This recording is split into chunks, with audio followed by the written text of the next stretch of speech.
Hello there, gentle dreamers. Tonight, we journey with Damon Salvatore, the vampire who became a monster for love, who spent 145 years waiting for a woman who never loved him, who found redemption through the very thing he claimed not to possess, humanity itself. He is the eternal cynic who became a hero, the villain who learned to be better, the abandoned son who built a family from the ruins of his own destruction. So, before you settle in, I want to share something small from my heart. I have a dream of reaching 1,000 subscribers before the month ends. If you feel connected to these stories and want to help me grow, I would be so grateful if you subscribed.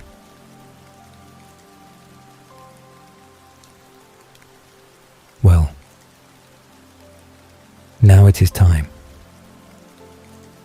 Let us ease into a peaceful moment together and let Damon's extraordinary existence carry you softly into rest.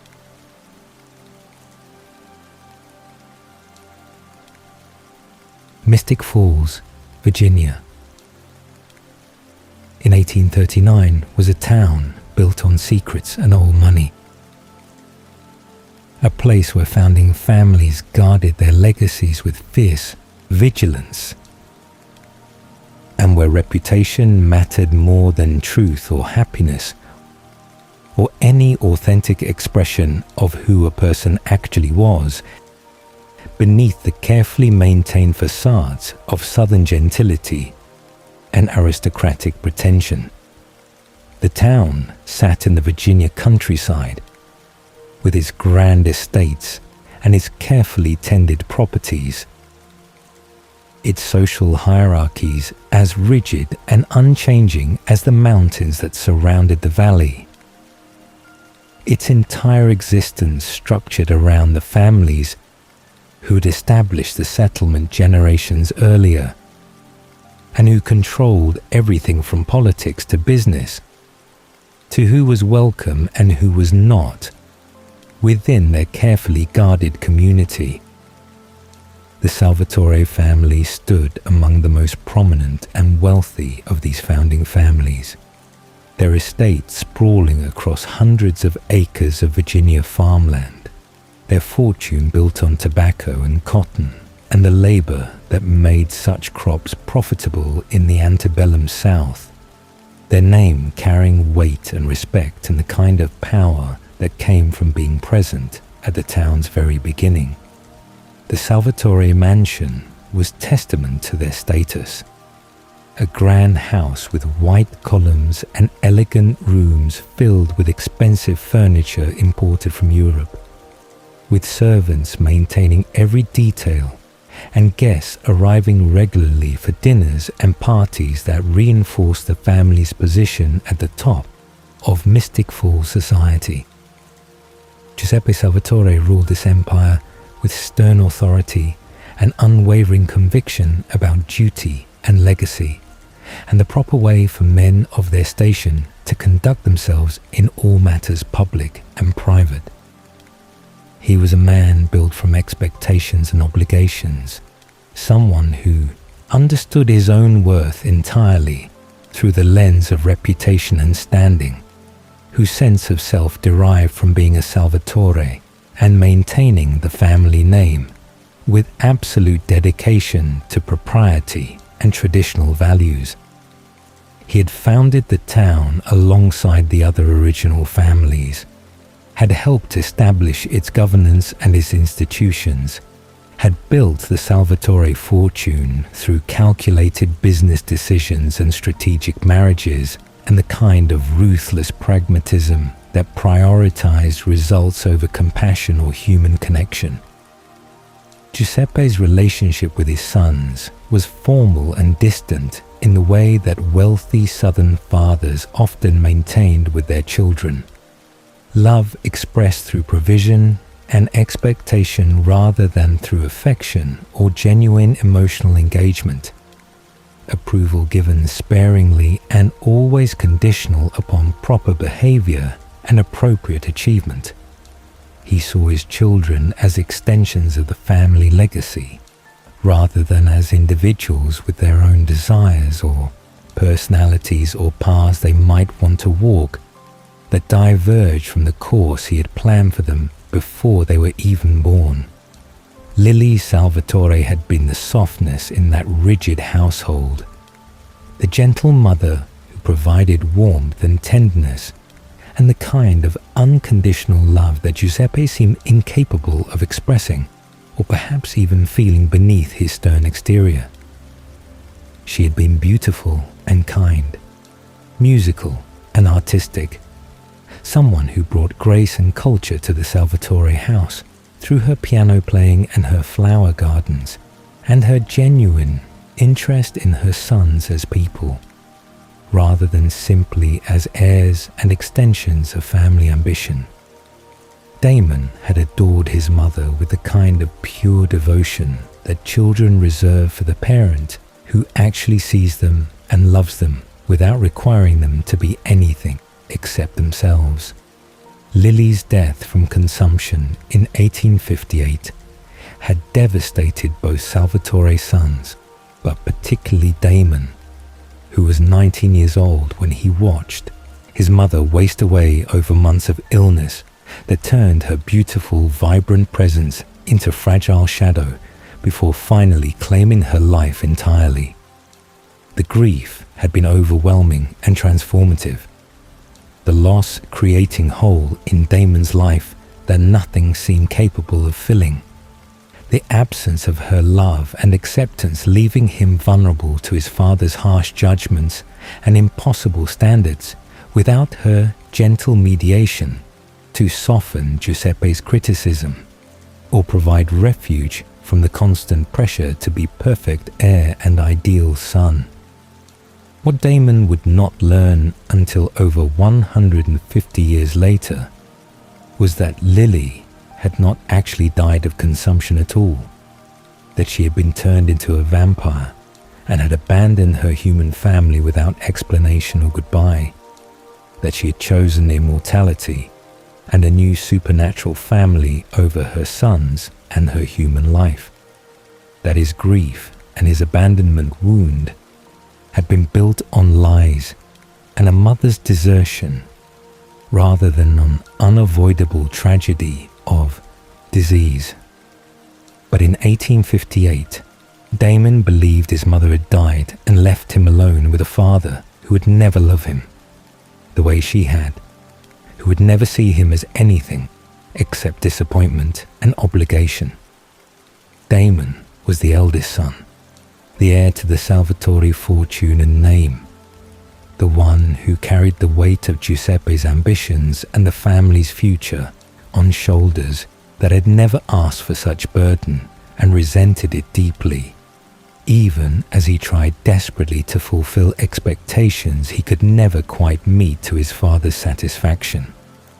He was charming and intelligent, quick-witted, and naturally charismatic in ways that made him popular in social situations and allowed him to navigate mystic fool society with ease that looked effortless, but required constant performance and careful management of his public persona. Beneath the charming exterior was a young man who felt trapped by his birth and his position, who wanted freedom and adventure and experiences beyond the suffocating confines of southern aristocracy and founding family obligations, who read poetry in private and thought about philosophy and questioned the values his father held as absolute and unassailable truth. He loved horses and riding through the countryside at speeds that felt like flying, loved the physical sensation of movement and the temporary escape from the mansion, and the expectations and the constant awareness of being watched and judged by a father who found him perpetually insufficient.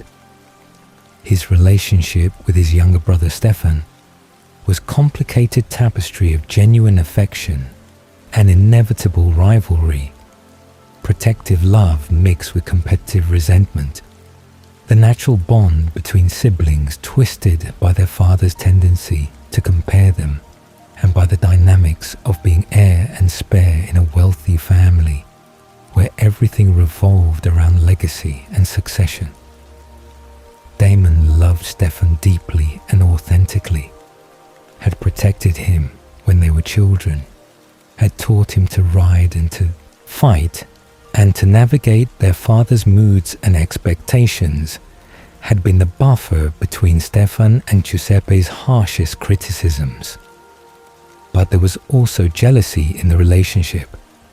The awareness that Stefan seemed to find it easier to please their father, that Stefan's earnestness and genuine desire to be good son came naturally, while Damon's every attempt at meeting expectations felt like performance and failure, that their father's affection, limited as it was, flowed more readily toward the younger son, who asked fewer questions and accepted authority, without the constant rebellion that characterized Damon's interactions with Giuseppe. The brothers were close, but not without tension, loving, but not without the complications that came from competing for scraps of paternal approval in a household where love was scarce commodity to be earned rather than freely given. The Civil War came to Virginia and to Mystic Falls like everything else in that era, transforming social gatherings into recruitment drives and sending young men off to fight for the Confederacy and the Southern way of life that the founding families were desperate to preserve against Northern aggression and the threat of change. Damon served as Confederate soldier in 1864, experiencing the violence and the horror and the particular brutality of brother fighting brother, of a nation tearing itself apart over questions of states' rights and slavery and the future of the country his family had helped establish. The war made him more cynical about authority and patriotism, and the grand causes that men used to justify sending other men to die in muddy fields far from home made him question his father's rhetoric about honor and duty when he saw what such concepts looked like in practice, when he watched friends die for principles that seemed increasingly hollow and self-serving the closer he got to the actual reality of combat and death. He returned to Mystic Falls on leave in 1864, already changed by what he had experienced, already doubting the values he had been raised to accept without question, already searching for something real and true and worth believing in, beyond the empty performances of social status and family legacy. Catherine Pierce arrived in Mystic Falls in 1864 like an answer to prayers Damon had not known he was praying. Appearing as orphaned refugee from Atlanta, who had lost her family to the war and come seeking shelter with distant relatives, her story designed to elicit sympathy and provide cover for her true nature and her actual purposes in the small Virginia town. She was beautiful in ways that transcended simple physical attractiveness, possessing the kind of magnetic presence that drew every eye in any room she entered. European sophistication and mystery that made her exotic and fascinating to the provincial society of Mystic Falls founding families. Damon was captivated immediately and completely, falling for Catherine with the intensity of someone who had been waiting his entire life for permission to feel something real and overwhelming, someone who had been performing emotions and relationships for so long that genuine passion, felt like revelation and salvation simultaneously. She was everything he'd been searching for without knowing what he needed. Beautiful and intelligent, and seemingly understanding him in ways no one else ever had. Seeing beneath his charming facade to the restless romantic who wanted more than the life his father had planned for him. The courtship was intoxicating and all-consuming. Catherine paying attention to Damon in ways that made him feel chosen and special and finally valued for who he actually was, rather than for his family name or his position as Salvatore heir. She laughed at his jokes and listened to his thoughts about poetry and philosophy, encouraged his rebellion against his father's expectations and made him feel like his doubts and questions were signs of intelligence rather than character flaws. She was affectionate and intimate in ways that proper Southern ladies were not supposed to be, touching him with casual familiarity that suggested deep connection and mutual attraction that transcended social conventions about courtship and propriety. What Damon did not know, what Catherine deliberately concealed through careful manipulation and strategic deception, was that she was playing identical game with his younger brother Stefan, making each Salvatore son believe he was her favorite and her choice, that their connection was unique and special and exclusive, when in reality she was cultivating both relationships simultaneously for her own purposes and her own amusement. She fed from both brothers, shared her vampire nature with both of them, promised both of them eternity and eternal love, created mirror situations where each boy believed he alone possessed her heart and her commitment to shared supernatural future. Catherine fed from Damon with his complete consent and eager participation, the act intimate and erotic and binding in ways that transcended simple blood exchange, creating connection that felt like ownership and belonging, and the kind of total union he had craved his entire life without finding, until Catherine offered it freely and frequently. She told him what she was, revealed her vampire nature without fear, because she knew he was already so deeply in love that the revelation would not drive him away, but would instead bind him more tightly to her, would make him feel privileged and trusted and part of a secret world that elevated them above normal human concerns and limitations.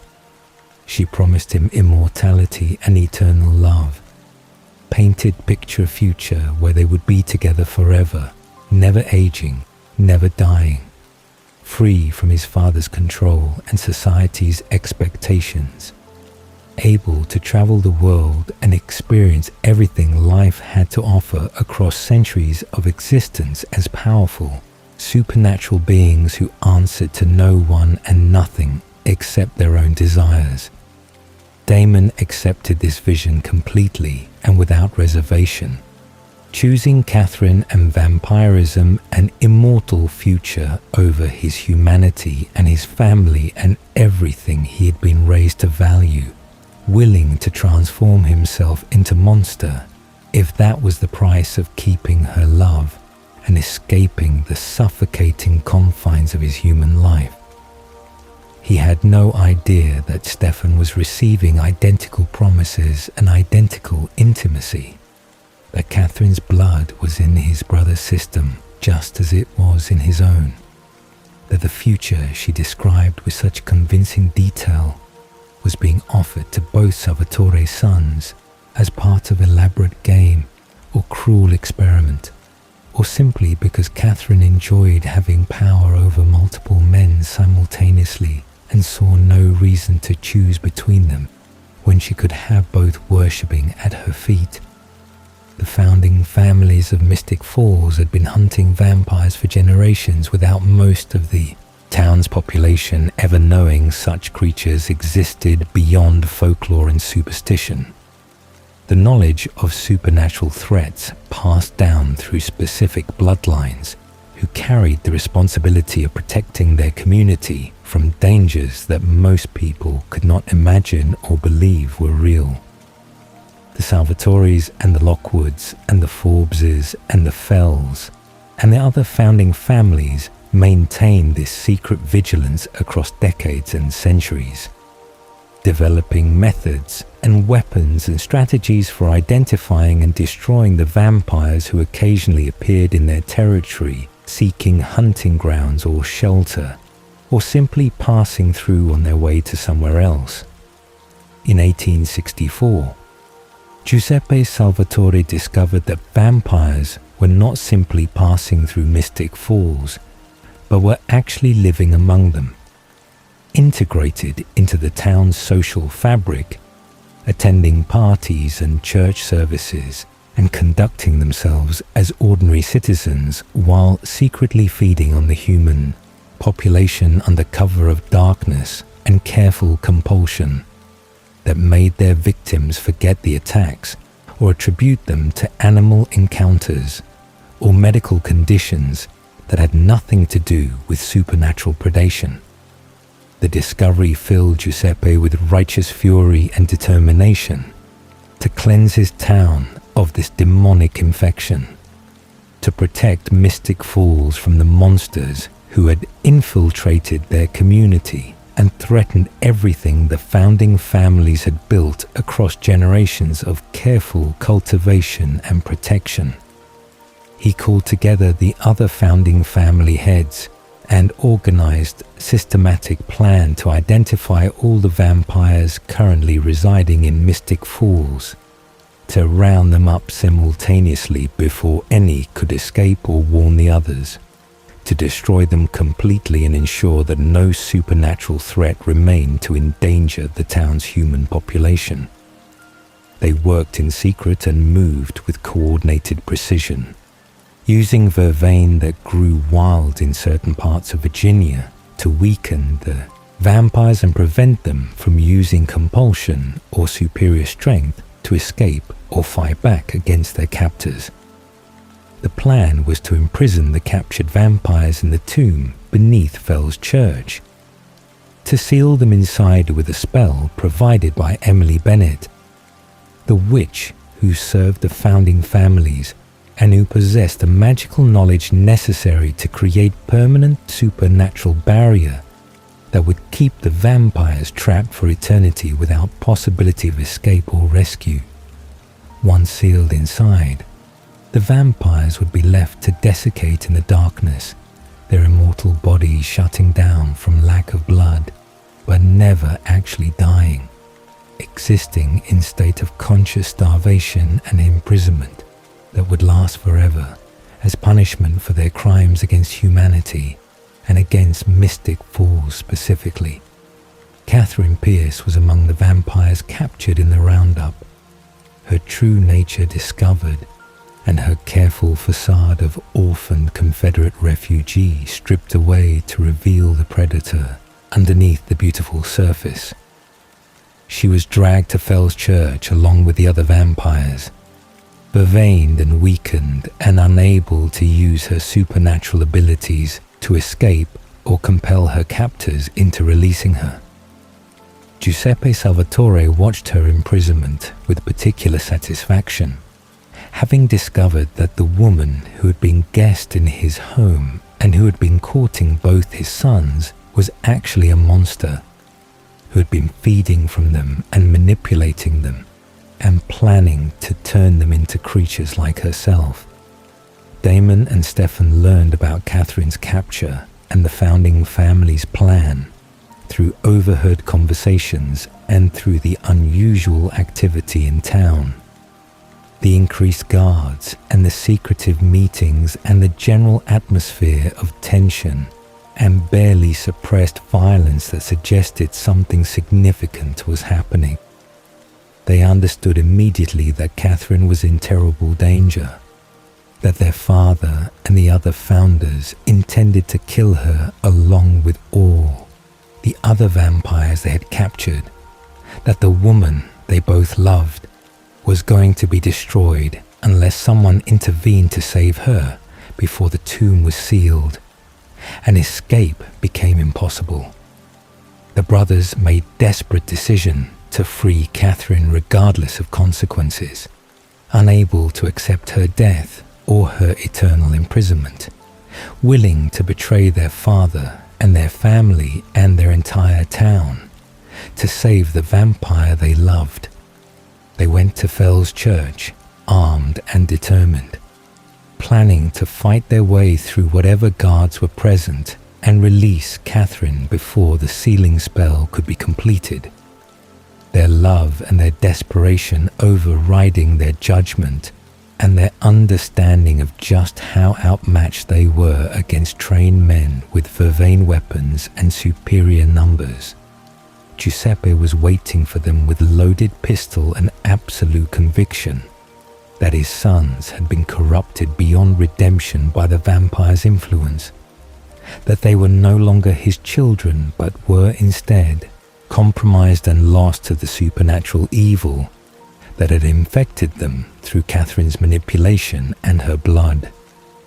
He saw their attempt to free Catherine as confirmation that they were already too far gone to be saved, that the only mercy he could offer was quick death before they could complete their transformation into monsters who would destroy everything he had worked his entire life to build and protect. He shot them both without hesitation or visible remorse, the bullets tearing through their bodies and sending them crashing to the ground in pools of spreading blood, their mortal lives ending at their father's hand in churchyard, while Catherine watched helplessly from her imprisonment, and while the other founders looked on with grim approval of Giuseppe's terrible choice to kill his own sons, rather than allow them to become vampires. Damon died confused and betrayed, unable to comprehend that his father had actually murdered him, that Giuseppe had chosen founding family duty and vampire hunting over his own children's lives, that the last thing he would experience as human was his father's rejection expressed through violence and permanent severing of whatever fragile bond had existed between them. But Damon and Stefan did not stay dead because Catherine's blood was already in their systems from the feeding and the intimacy they had shared with her over the previous weeks and months. Her vampire blood working through their bodies and triggering the transition process that would allow them to wake in state between life and death, caught in limbo, where they could either complete their transformation by feeding on human blood, or allow themselves to die permanently by refusing to feed and letting nature take its final course. They woke in the Salvatore mansion in their own beds, their bodies healed but fundamentally changed, hunger burning in their throats, unlike anything they had ever experienced as humans, every sense heightened and overwhelming, confusion and disorientation making it difficult to understand what had happened to them or what they were supposed to do next. Giuseppe stood over them with disgust and horror, written clearly across his face. His sons, now the very creatures he had dedicated his life to destroying, abominations wearing familiar faces but no longer human or salvageable or worthy of the Salvatore name. He explained the transition and the choice they now faced with cold clinical detachment, telling them they could either feed on human blood and complete their transformation into vampires, or they could refuse to feed and die the permanent death within 24 hours, that he would not stop them from either choice, but that he wanted them to understand fully what they were choosing and what they would become if they decided to continue existing as supernatural creatures. He made clear that if they chose vampirism, he would disown them completely, that they would no longer be his sons or Salvatore's, or welcome in the house or the town, that he would hunt them himself if they remained in Mystic Falls after their transformation was complete. Damon's initial response was refusal and resignation, his desire to complete the transition immediately crushed by the revelation that Catherine was sealed in the tomb beneath Fell's Church, that she was gone and unreachable, and that the future she had promised him of eternal love and freedom together was impossible now that she was imprisoned forever. Without Catherine, immortality seemed pointless and horrific. Eternal existence as monster without the one person who had made such existence seem desirable or meaningful or worth the cost of his humanity and his soul. He wanted to die, preferred permanent death to living forever without Catherine and without purpose. Told Stefan that he would not feed and would let himself slip away into the final darkness, rather than become the kind of creature their father hunted and despised. It was Stefan who could not accept losing his brother along with Catherine. Stefan who could not bear the guilt of being the reason Damon died, since it was Stefan who had encouraged Catherine's attention and had been part of the triangle that led to her capture and their father's betrayal. Stefan completed his own transition first, feeding from a human against his will and his better judgment, the bloodlust and the hunger overcoming his resistance and transforming him in moment of violence and horror that would haunt him for the next century and a half. And then he turned his attention to Damon, determined that his brother would not die because of circumstances Stefan felt responsible for creating. Unable to face eternity alone, and knowing that Damon's death would be his fault for not saving Catherine, or preventing the roundup, or protecting them all from the consequences of loving a vampire. Stefan forced human blood down Damon's throat despite his brother's protests and his attempts to refuse, compelling Damon to drink through physical force and desperate manipulation, taking away Damon's choice to die and forcing him to complete the transition against his explicitly stated wishes. Damon's first conscious act as vampire was rage at Stefan for this violation, fury at being forced to live when he had wanted to die, resentment that would poison their relationship for over a century afterward, and that would become foundation for all the bitterness and cruelty and vengeance Damon would direct at his brother across decades of conflict and separation. The transformation changed Damon fundamentally and immediately, his personality shifting as he made conscious decision to turn off his humanity and embrace the monster, rather than fight against it the way Stefan was already trying to do. If he was going to be vampire, if Stefan had forced this existence upon him against his will, then he would be vampire completely and without the guilt or the remorse or the pathetic attempts to maintain human morality that served no purpose except making eternity more painful and difficult than it needed to be. His first kill was brutal and efficient, the human's life ending quickly as Damon fed without hesitation or mercy, the blood satisfying the burning hunger, and the act itself feeling like acceptance of what he had become and what he would be for however long his immortal existence continued. He felt nothing about the death, had switched off his capacity for empathy or guilt or human emotion, operating now purely on instinct and desire and the kind of ruthless self-interest that vampirism encouraged and rewarded. Giuseppe's final rejection came swiftly and with absolute finality, the disowning formal and complete. His vampire sons no longer recognized as family or heirs or anything except creatures he would destroy, if they did not leave Mystic Falls immediately and permanently. The founding families would hunt them if they remained, would show no mercy or hesitation about killing them despite their former human identities, would treat them as the monsters they had become, rather than as the sons and brothers they had been mere days earlier. Damon killed Giuseppe before leaving Mystic Falls, though whether the murder was deliberate revenge or simply convenient opportunity to feed remained ambiguous even in his own memory after enough decades had passed to blur the details and the motivations.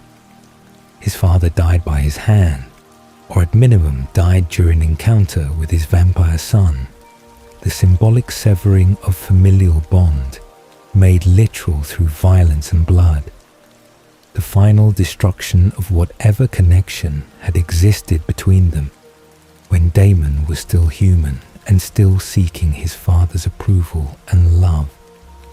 The truth about Catherine came afterward, the devastating revelation that she had never actually been sealed in the tomb beneath Fell's Church, that she had escaped or been released or somehow avoided the imprisonment that Damon and Stefan had believed was her fate.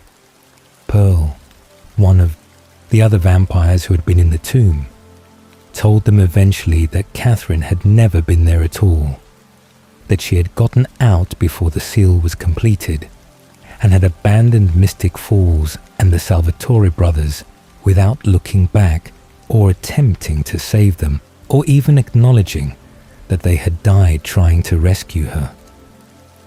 Damon refused to believe it initially, convinced that Catherine was still in the tomb waiting for him to rescue her, that her absence from Pearl's account was mistake or misunderstanding or deliberate lie designed to hurt him or turn him against the woman he loved.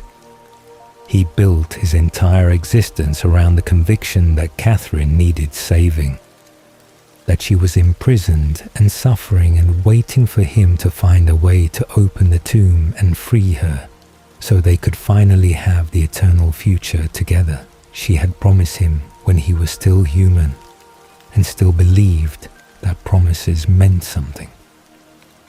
This became his purpose and his obsession, the single driving force that gave meaning to immortal existence he had not wanted and had been forced to accept against his will.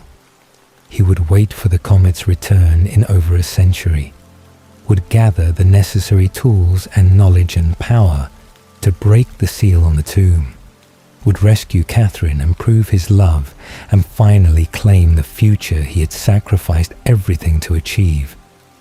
Everything else was just passing time until he could fulfill this mission.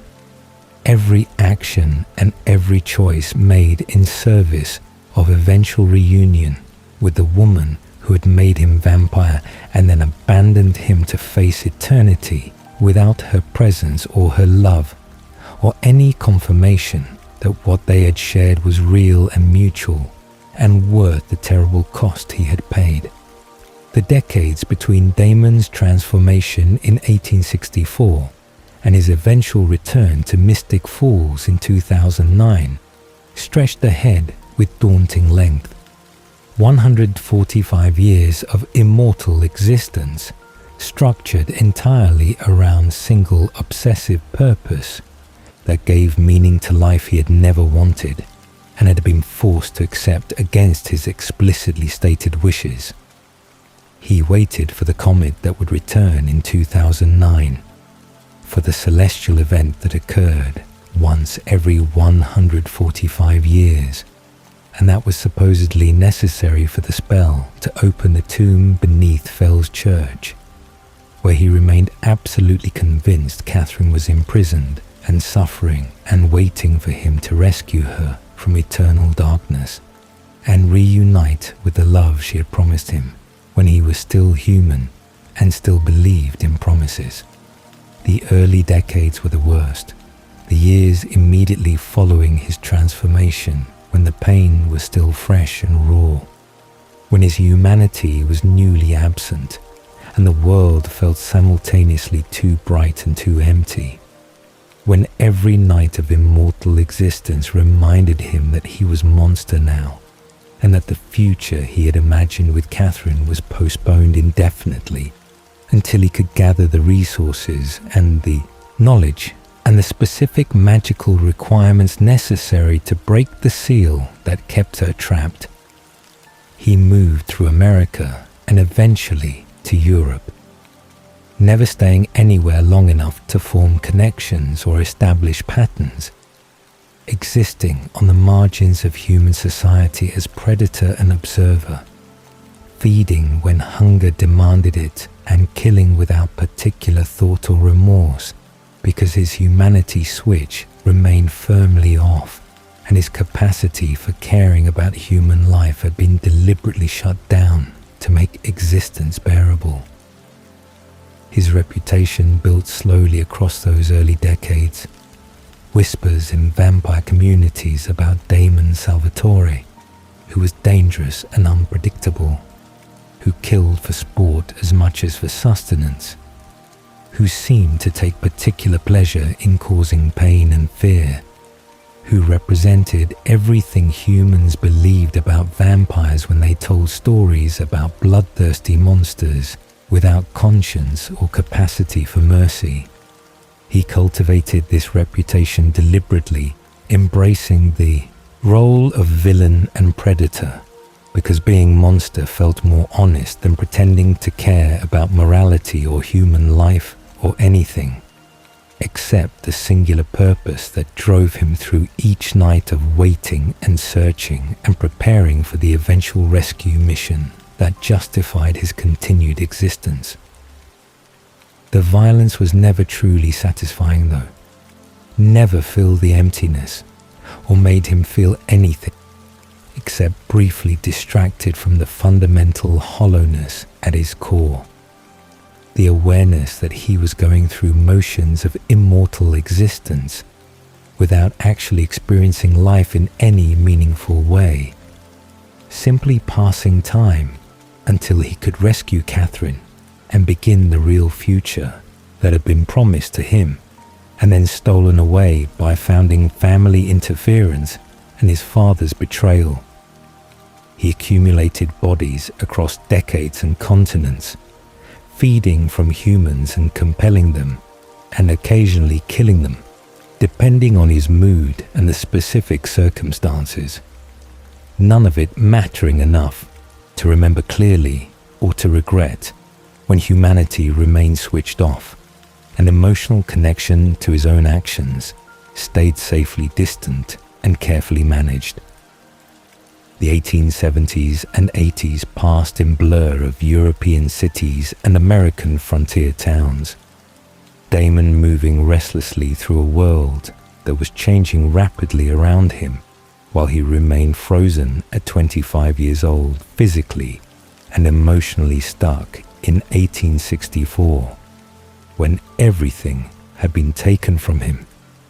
He watched the world modernize and transform, watched technology advance and social structures shift, watched generations of humans live and die while he continued unchanging and waiting, accumulating knowledge about the world, but never truly participating in it, beyond the superficial level of feeding and surviving and passing through. Stefan crossed his path occasionally through the decades, their encounters always ending in conflict and resentment.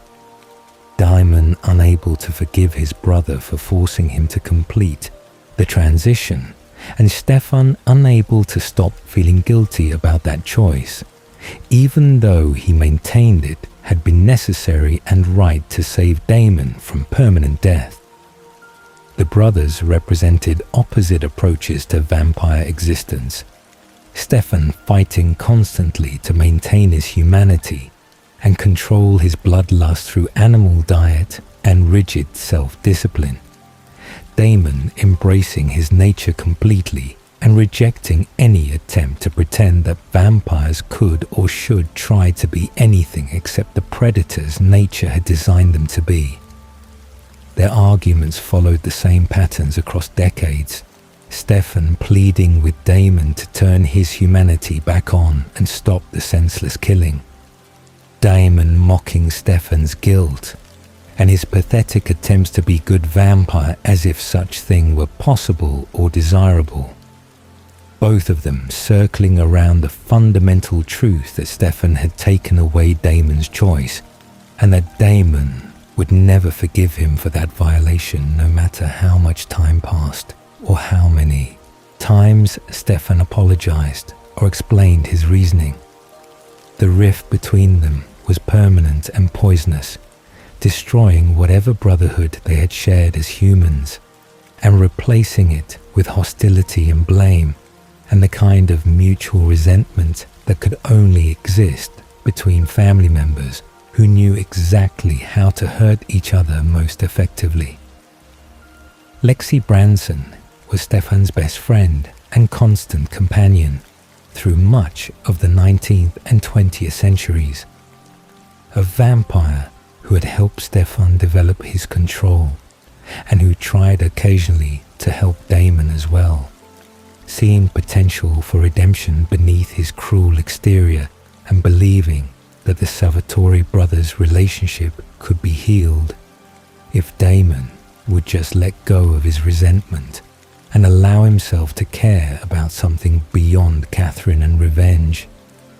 Damon resented Lexi's interference and her optimism, found her faith in Stefan's goodness annoying, and her attempts to reach him personally offensive, preferring to maintain the distance and the hostility rather than risk caring about people who would inevitably disappoint or abandon him, the way everyone he had ever loved had already done. The 1950s brought a brief period of something almost resembling friendship, when Damon was captured by the Augustine Society, a group of human scientists who experimented on vampires they imprisoned in cells beneath Whitmore College, torturing them in the name of medical research and supernatural investigation. He'd been captured through verven and deception, waking in cell beneath the college where doctors in white coats studied vampire physiology through vivisection and chemical experimentation, and the kind of systematic torture that was dressed up as science but was really just cruelty, given academic justification and institutional support. Enzo was another vampire imprisoned there, a British soldier turned vampire who had been captured decades earlier and who had survived through sheer stubborn refusal to die or break under the torture that the Augustine doctors inflicted regularly and methodically.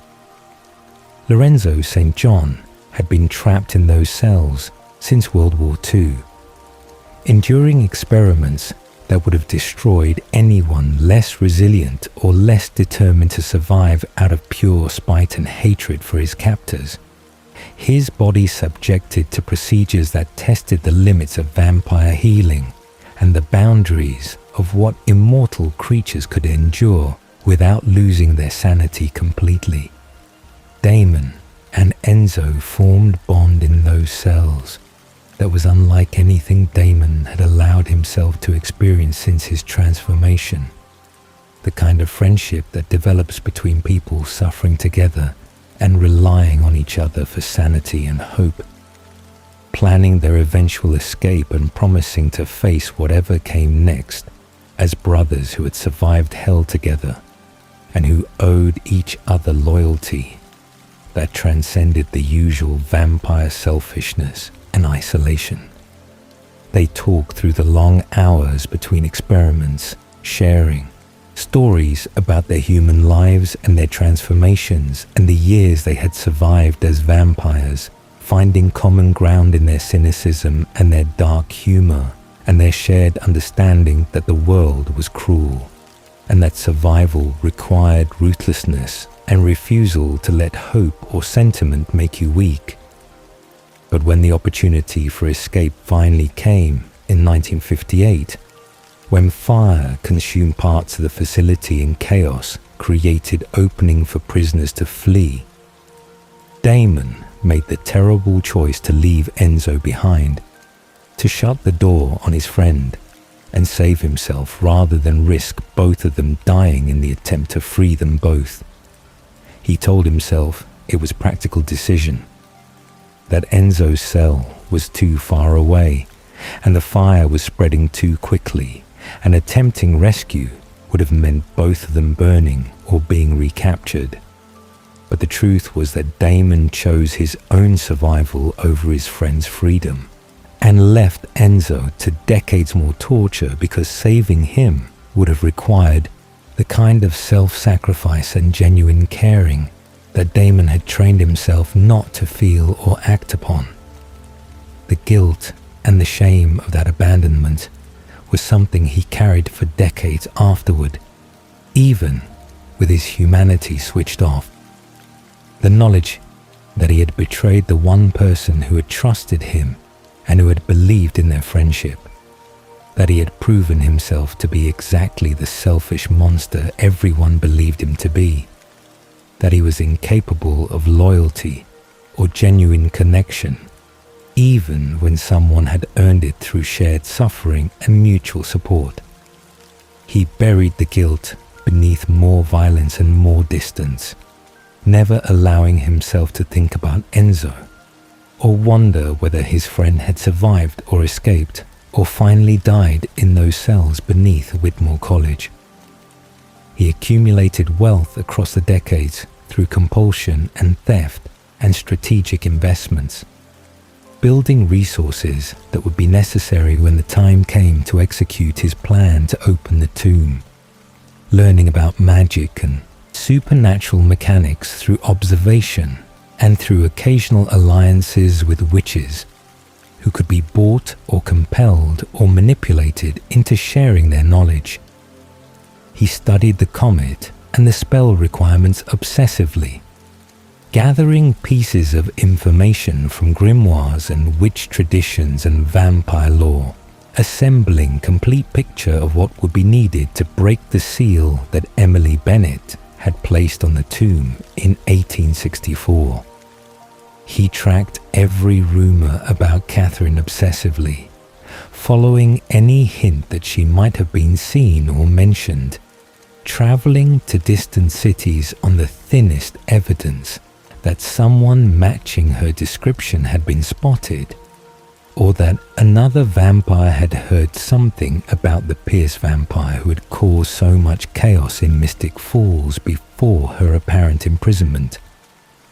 Each lead proved false or inconclusive, but Damon refused to accept Pearl's claim that Catherine had never been in the tomb, despite the complete absence of evidence that she was actually imprisoned there.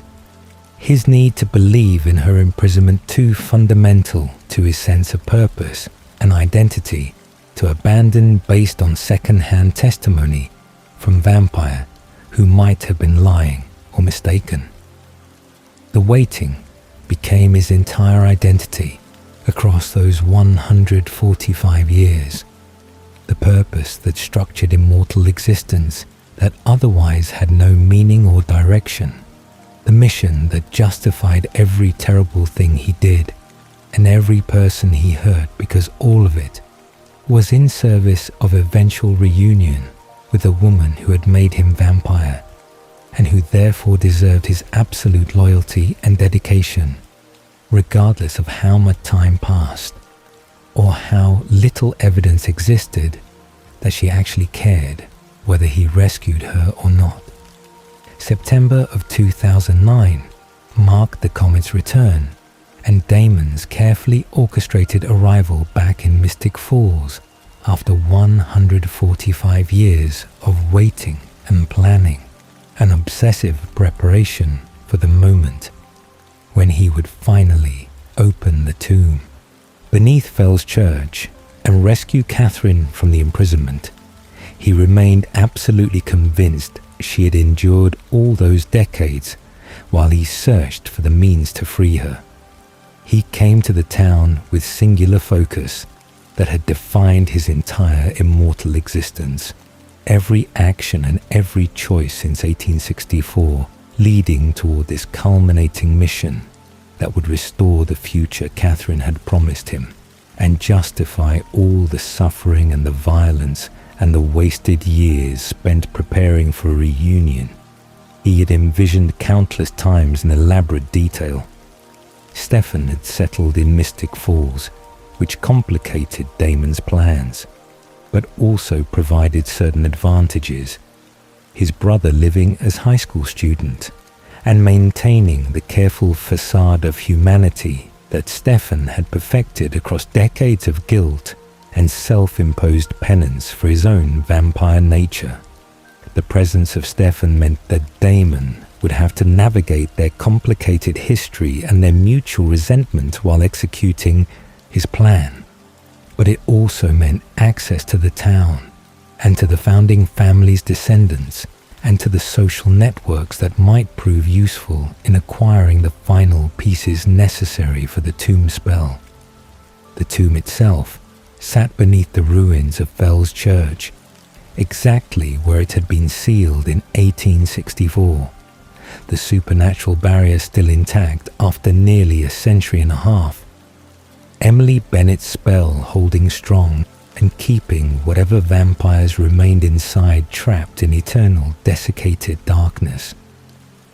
Damon needed the Bennett grimoire and a Bennett witch to actually perform the spell. Needed the crystal that Emily had enchanted specifically for this purpose. Needed the comet's presence to provide the astronomical alignment that would make the magic possible according to the specific requirements Emily had built into her original working. Meeting Elena Gilbert was shock that derailed his focus temporarily and created confusion he had not anticipated or prepared for in all his years of planning. She was Catherine's doppelganger, identical to the woman he had loved in 1864, except for subtle differences in manner and expression, and the fundamental fact that Eleanor was human and mortal and alive in ways that Catherine had never been even before her transformation. The resemblance was so complete and so startling that Damon's first instinct was to believe this was Catherine somehow free and pretending to be human, playing some elaborate game or test that he needed to decipher and respond to appropriately. He introduced himself at the Salvatore boarding house with charm and calculated interest, studying Elena carefully and trying to determine whether she was truly human, or whether this was Catherine wearing different persona and waiting for him to recognize her.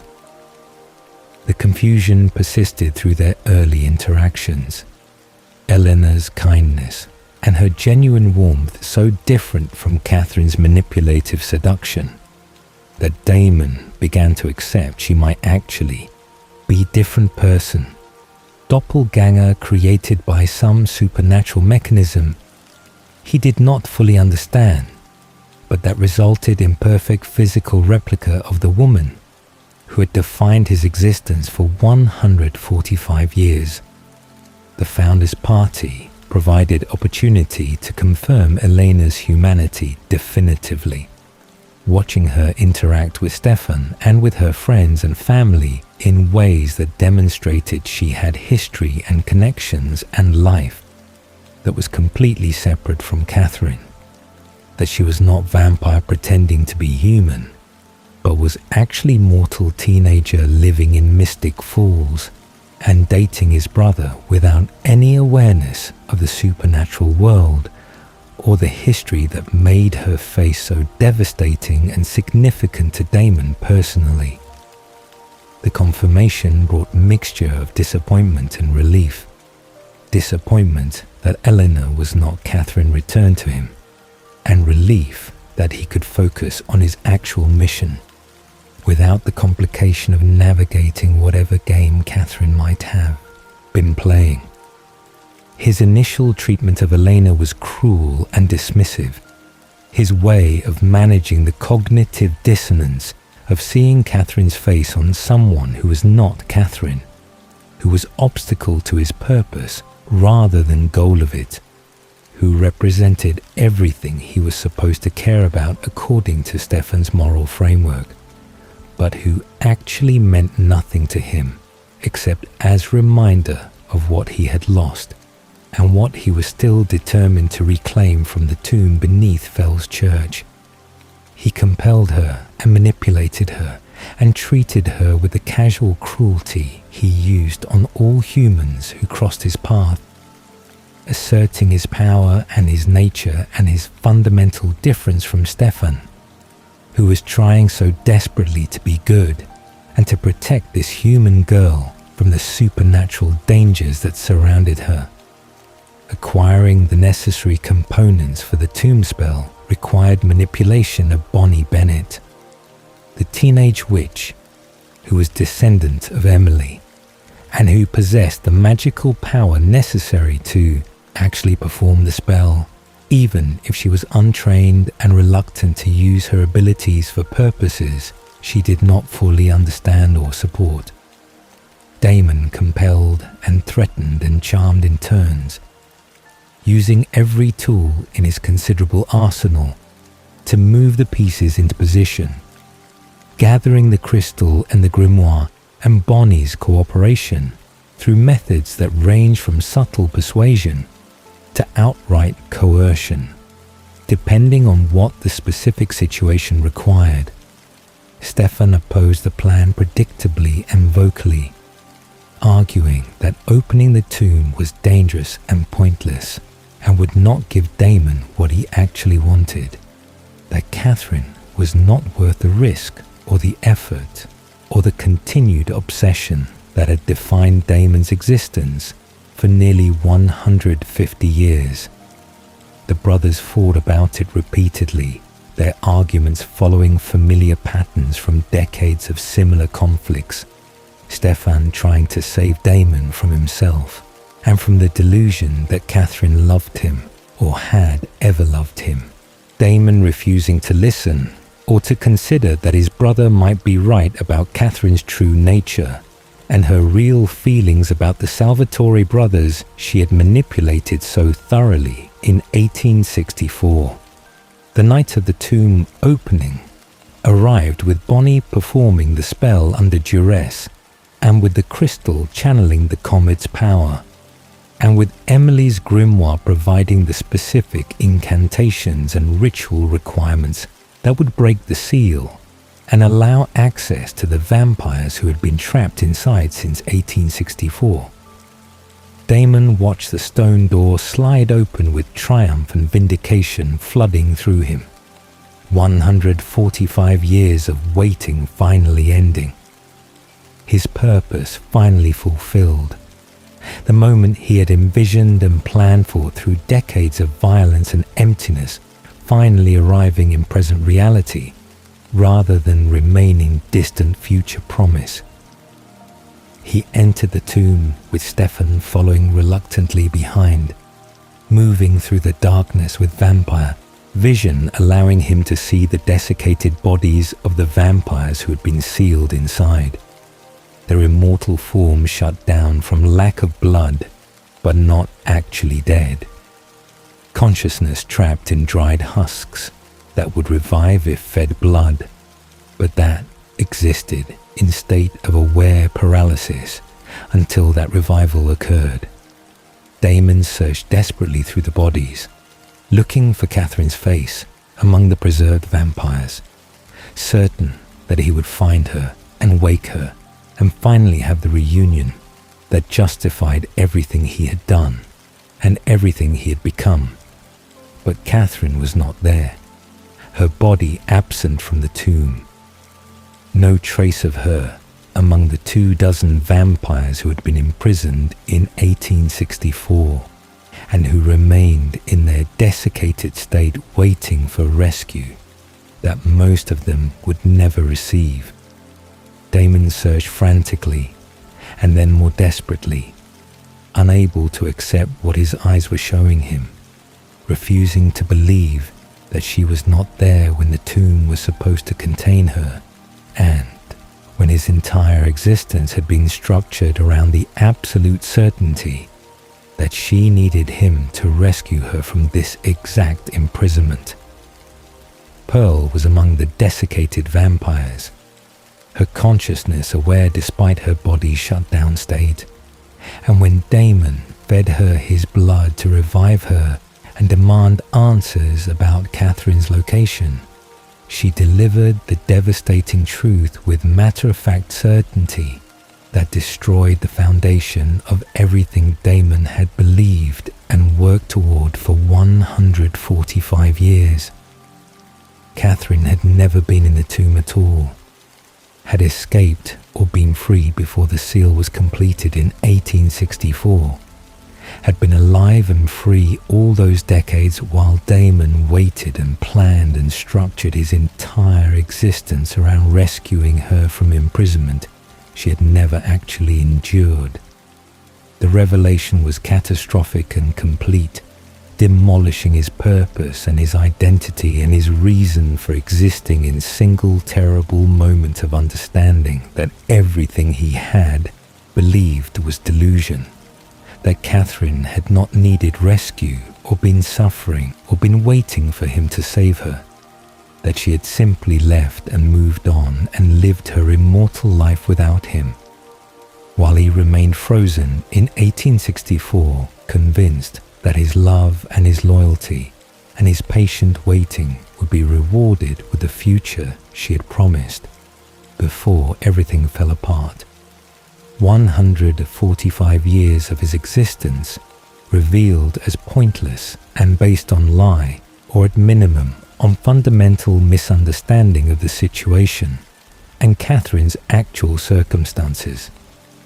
Stefan attempted comfort that Damon violently rejected, his rage and his devastation too overwhelming to allow his brother's sympathy, or his careful attempts to explain that this revelation proved what Stefan had been saying for decades, that Catherine had never truly loved either of them, that their feelings had been manipulated, and their devotion had been wasted on vampire who viewed them as toys or experiments rather than as genuine romantic partners worthy of the loyalty they had given her so completely.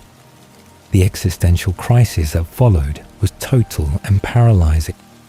Damon forced to confront the reality that without Catherine and without the purpose of rescuing her, he had no idea who he was or what he was supposed to do with immortal existence that stretched ahead endlessly without meaning or direction or goal to work toward. Everything he had done, every person he had killed, every relationship he had destroyed or avoided, all of it had been justified by the mission to save Catherine, and without that mission, he was simply a monster who had wasted 145 years chasing fantasy that had never been real. But even in the immediate aftermath of this devastating revelation, something was already shifting in Damon's awareness and his emotional landscape, his attention drawn almost against his will to Eleanor Gilbert, who was not Catherine, but who represented something different and potentially more real than the obsessive fantasy he had been serving for so long. His growing fascination with Elena felt like betrayal of everything he had believed he wanted, but it also felt like possibility of actual future, rather than impossible recreation of idealized past that had never existed the way he remembered it. The road trip that occurred shortly after the tomb opening provided opportunity for Damon to open up to someone he believed was Elena, confessing his feelings and his growing recognition that she made him want to be a better person, that her goodness and her genuine nature inspired something in him that Catherine's manipulation never had, that perhaps what he actually needed was not the vampire who had made him, but the human who saw through his defenses and called him on his cruelty, while also recognizing that he was capable of being more than the monster pretended to be. The confession felt real and true and terrifying in its vulnerability, Damon allowing himself to admit aloud that he was falling in love with Elena, despite every intention to remain focused on Catherine, and despite the fundamental wrongness of loving his brother's girlfriend, and despite the very real possibility that Elena would reject him or be horrified by his feelings. He compelled her to forget what he had said, not wanting to burden her with knowledge of his feelings while she was in relationship with Stefan, choosing to protect her from the complication and the pressure rather than forcing her to respond or make choices she was not ready to make. What he did not know, what would not be revealed until much later, was that he had actually been talking to Catherine pretending to be Elena, that the vampire he had spent 145 years waiting for had been free and in Mystic Falls and playing games with both Salvatore brothers, that his confession of love for Elena had been heard by Catherine instead, and that this manipulation would have consequences that rippled forward through the relationships and the conflicts that were only beginning to develop in their terrible complexity. The months following the tomb opening and the devastating revelation about Catherine's absence marked the beginning of Damon's slow and reluctant transformation from the monster he had deliberately cultivated across 145 years into something more complicated and more human. The change driven almost entirely by Eleanor Gilbert's influence and her stubborn refusal to accept his self-definition as irredeemable villain without capacity for growth or goodness. She saw through his performances and his cruelty to something underneath that he had buried so deeply he had almost forgotten it existed. Some remnant of the man he had been before Stefan forced him to complete his transition, and before he shut off his humanity to survive the unbearable pain of losing Catherine and his human life simultaneously. Elena challenged him constantly and without fear, despite being fragile human, who should have been terrified of a vampire who had killed countless people, and who made no secret of his nature or his willingness to hurt anyone who got in his way. She called him on his behavior and refused to let him hide behind charm or threats, holding him accountable in ways no one had bothered to do for over a century, because most people were either too afraid of him or too convinced of his irredeemability to invest the effort required to push past his defenses and demand better from him. Her expectations were simultaneously annoying and strangely compelling, making him want to prove her right about his capacity for change, even as he resented the implication that he needed to change, or that being better was somehow superior to the freedom of being monster without conscience. His friendship with Alaric Saltzman developed organically and surprisingly during this period, the history teacher and vampire hunter, becoming unlikely companion in drinking, partner, despite every logical reason they should have remained enemies, or at minimum maintained careful distance. Alaric had every reason to hate Damon, his wife Isabel having been turned into vampire and having abandoned him. His life's work focused on studying and killing the creatures that had destroyed his marriage and his sense of normalcy and safety. But somehow they found common ground in their mutual cynicism and their appreciation for bourbon and their complicated relationships with the women in their lives, forming genuine friendship that was unlike anything Damon had allowed himself since Enzo. The friendship mattered more than Damon wanted to admit, providing connection, that was not based on obligation or manipulation or the complicated dynamics of his relationship with Stefan and Elena. Just two men who enjoyed each other's company and who could be honest about their flaws and their struggles without judgment or expectation that either of them would suddenly become better person. Alaric saw Damon clearly and chose friendship anyway, accepted his darkness while also calling him out when he crossed lines, provided accountability that was rooted in genuine care, rather than moral superiority or desire to change him into someone he was not. The jealousy over Elena and Stefan's relationship was constant and consuming. Watching them together, triggering emotions Damon had tried to keep suppressed. The awareness that his brother had the girl, Damon was falling in love with, creating resentment that was complicated by the fact that Stefan had been with Elena first, and that Damon's feelings were inappropriate and selfish, given that Elena had never indicated she returned his interest or wanted him to interfere in her relationship.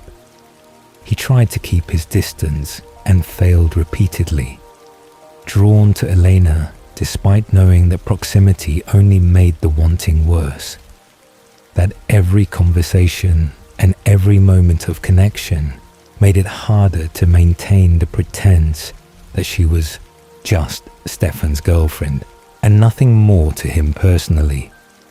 Moments of heroism began to punctuate his usual selfishness and cruelty. Damon saving Elena repeatedly from threats that range from other vampires to his own kind's tendency toward violence and manipulation, his protective instincts overriding his carefully maintained philosophy that caring about people was weakness and that heroes were fools who got themselves killed for causes that did not matter. He saved her from the tomb vampires Pearl had released, from Elijah and the original vampires who wanted to use her in Klaus's sacrifice, from numerous situations where her human fragility made her vulnerable to supernatural threats that she faced with bravery that bordered on stupidity. Each rescue reinforced his growing emotional investment in her survival and happiness. Each moment of fear when she was in danger, revealing that his humanity was not as completely shut off as he had believed or claimed, that Elena had somehow reached past his defenses and made him care despite every intention to remain detached and focused solely on his own survival and pleasure. The realization was terrifying and unwelcome. Caring meant vulnerability and pain, meant opening himself to the kind of devastation he had experienced with Catherine, meant risking everything for a person who might not choose him or might die, or might eventually leave like everyone he had ever loved had left him one way or another. Rose's death hit him harder than he expected or wanted to acknowledge. The female vampire who had helped them with the Klaus situation dying from werewolf bite that was essentially death sentence for vampires. The venom destroying her slowly and painfully until Damon granted her mercy by staking her himself. But before he killed her, he showed her kindness and compassion that surprised them both, using compulsion to give her peaceful final moments where she believed she was watching the sun rise one last time, where she could die with beauty and peace rather than in agony and fear. The gentleness he showed Rose felt foreign and uncomfortable, revealing capacity for mercy that contradicted his self-image as monster without conscience, demonstrating that Elena's influence was changing him in ways that went deeper than simple behavioral modification into actual transformation of how he related to others' suffering. The tomb vampire's situation brought out both his violence and his growing conscience in uncomfortable combination.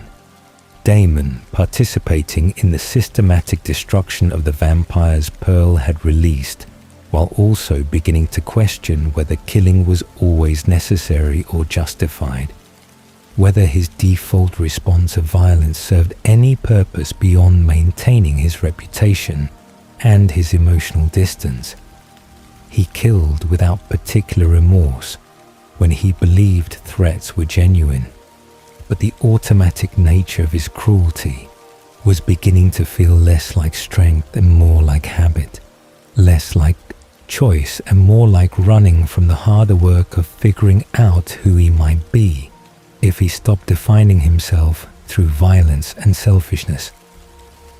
His relationship with Andy Starr, the news reporter, was a deliberate attempt to move on from Elena and to create some version of normal romantic connection that did not involve wanting his brother's girlfriend or pining after someone who had chosen Stefan over him without ever seriously considering Damon as alternative.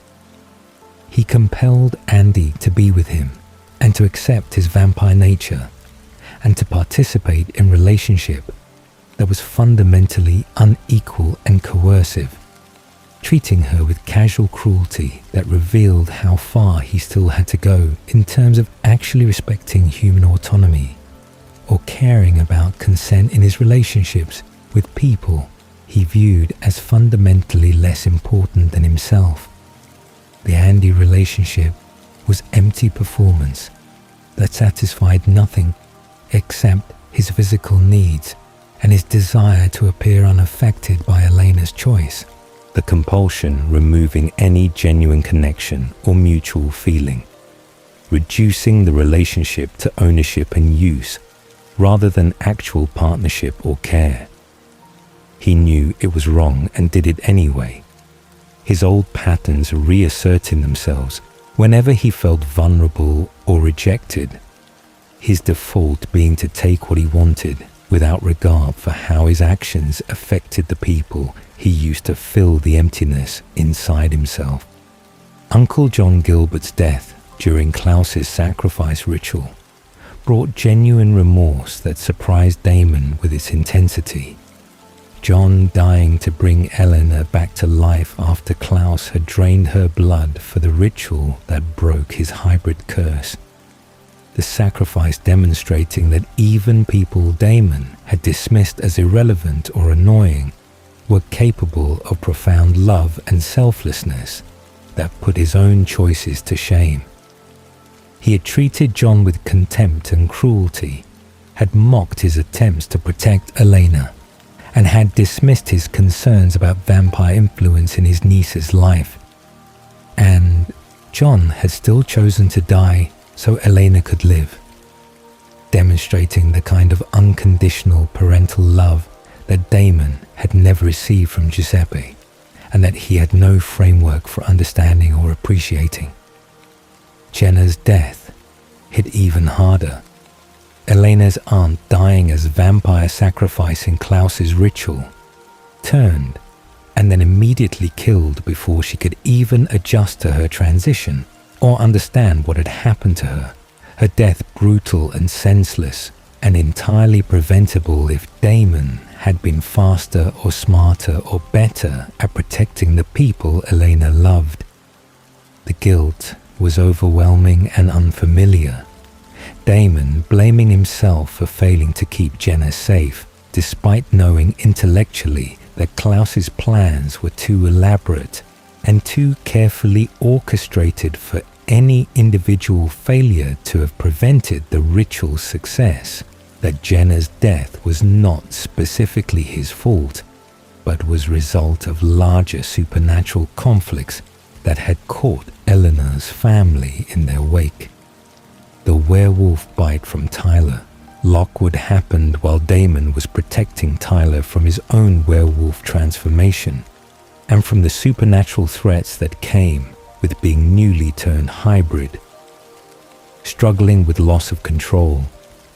The attack accidental but potentially fatal, given that werewolf venom was lethal to vampires and that no known cure existed for the toxic effects that would slowly destroy even immortal vampire from the inside.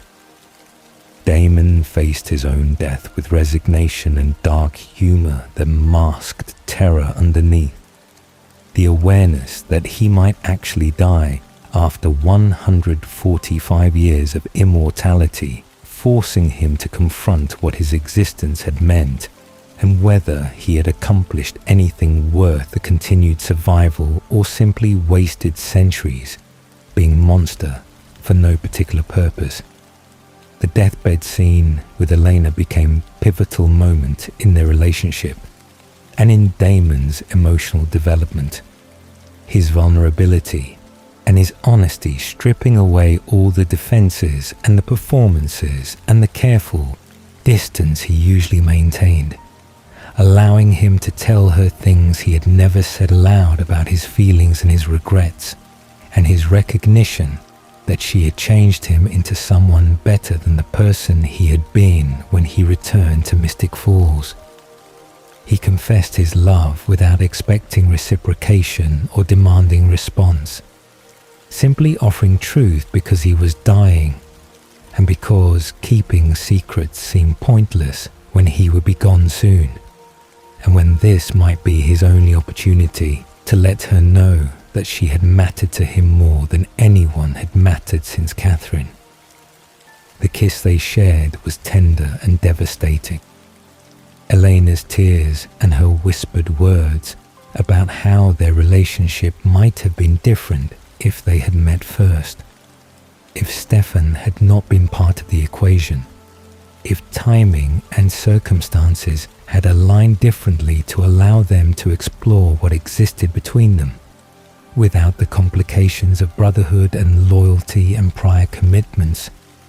The moment was everything Damon wanted and nothing he could actually have. The bittersweetness of mutual acknowledgement happening only because he was dying. The tragedy of finally getting what he wanted, exactly when it was too late to matter or to build anything lasting from the confession and the connection. Stefan's sacrifice saved Damon's life through deal with Klaus that would haunt both brothers for months afterward. Stefan agreeing to become Klaus's enforcer and to turn off his humanity and embrace his Ripper nature in exchange for Klaus providing the hybrid blood that would cure Damon's werewolf bite and prevent his death. The guilt of being saved through Stefan's sacrifice was crushing and transformative. Damon forced to confront the reality that his brother loved him enough to damn himself to save Damon's life, that Stefan valued their brotherhood despite everything Damon had done to poison it across 145 years of resentment and cruelty and blame. The summer of 2011 was spent searching for Stefan with Elena, the two of them traveling together and working together and growing closer through shared mission to bring Stefan back from the darkness Klaus had forced him into and to save him from the Ripper spiral that was consuming whatever humanity and control he had maintained across decades of careful discipline. Damon and Eleanor's partnership during this period was intense and intimate without being romantic, their connection deepening through proximity and shared purpose, and the gradual erosion of barriers that had kept them from acknowledging what existed between them, beyond simple friendship or familial obligation through Stefan. The birthday kiss on Elena's 18th birthday was crossing line they had both been carefully avoiding. Damon kissing her on the porch after a day of searching for Stefan and pretending everything was normal. The kiss, passionate and mutual and completely inappropriate given that they were supposed to be focused on rescuing his brother, who was her boyfriend, that the situation called for loyalty and restraint rather than acting on feelings they had been suppressing. The guilt hit Damon immediately after. The awareness that he was getting what he wanted, but not like this. Not through Stefan's absence and suffering. Not by taking advantage of Elena's vulnerability and her complicated emotions about Stefan's transformation into Ripper who had abandoned her. He pulled away and apologized and tried to re-establish the boundaries they had just demolished, understanding that pursuing Elena while Stefan was missing and suffering was betrayal that would destroy whatever possibility existed for the brothers to repair their relationship, that his timing was terrible and his actions were selfish, and that Elena deserved better than to be caught between brothers who both loved her, while one of them was literally damned and lost and needing rescue.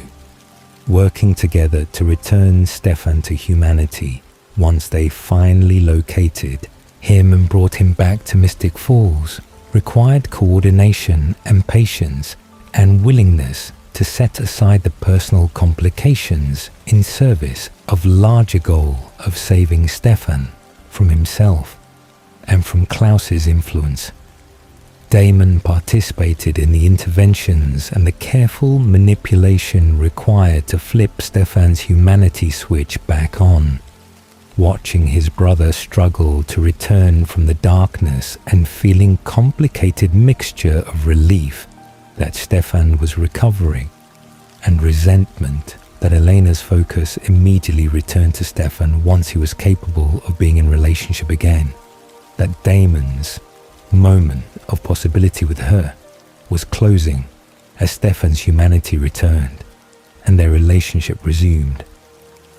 Season 4 of Elena's supernatural education brought the transformation she had been avoiding and fearing since discovering the existence of vampires.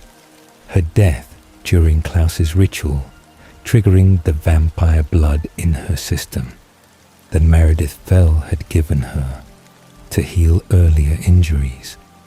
The transition, forcing her into immortal existence that she had never wanted, and that fundamentally changed who she was and how she experienced the world and her relationships.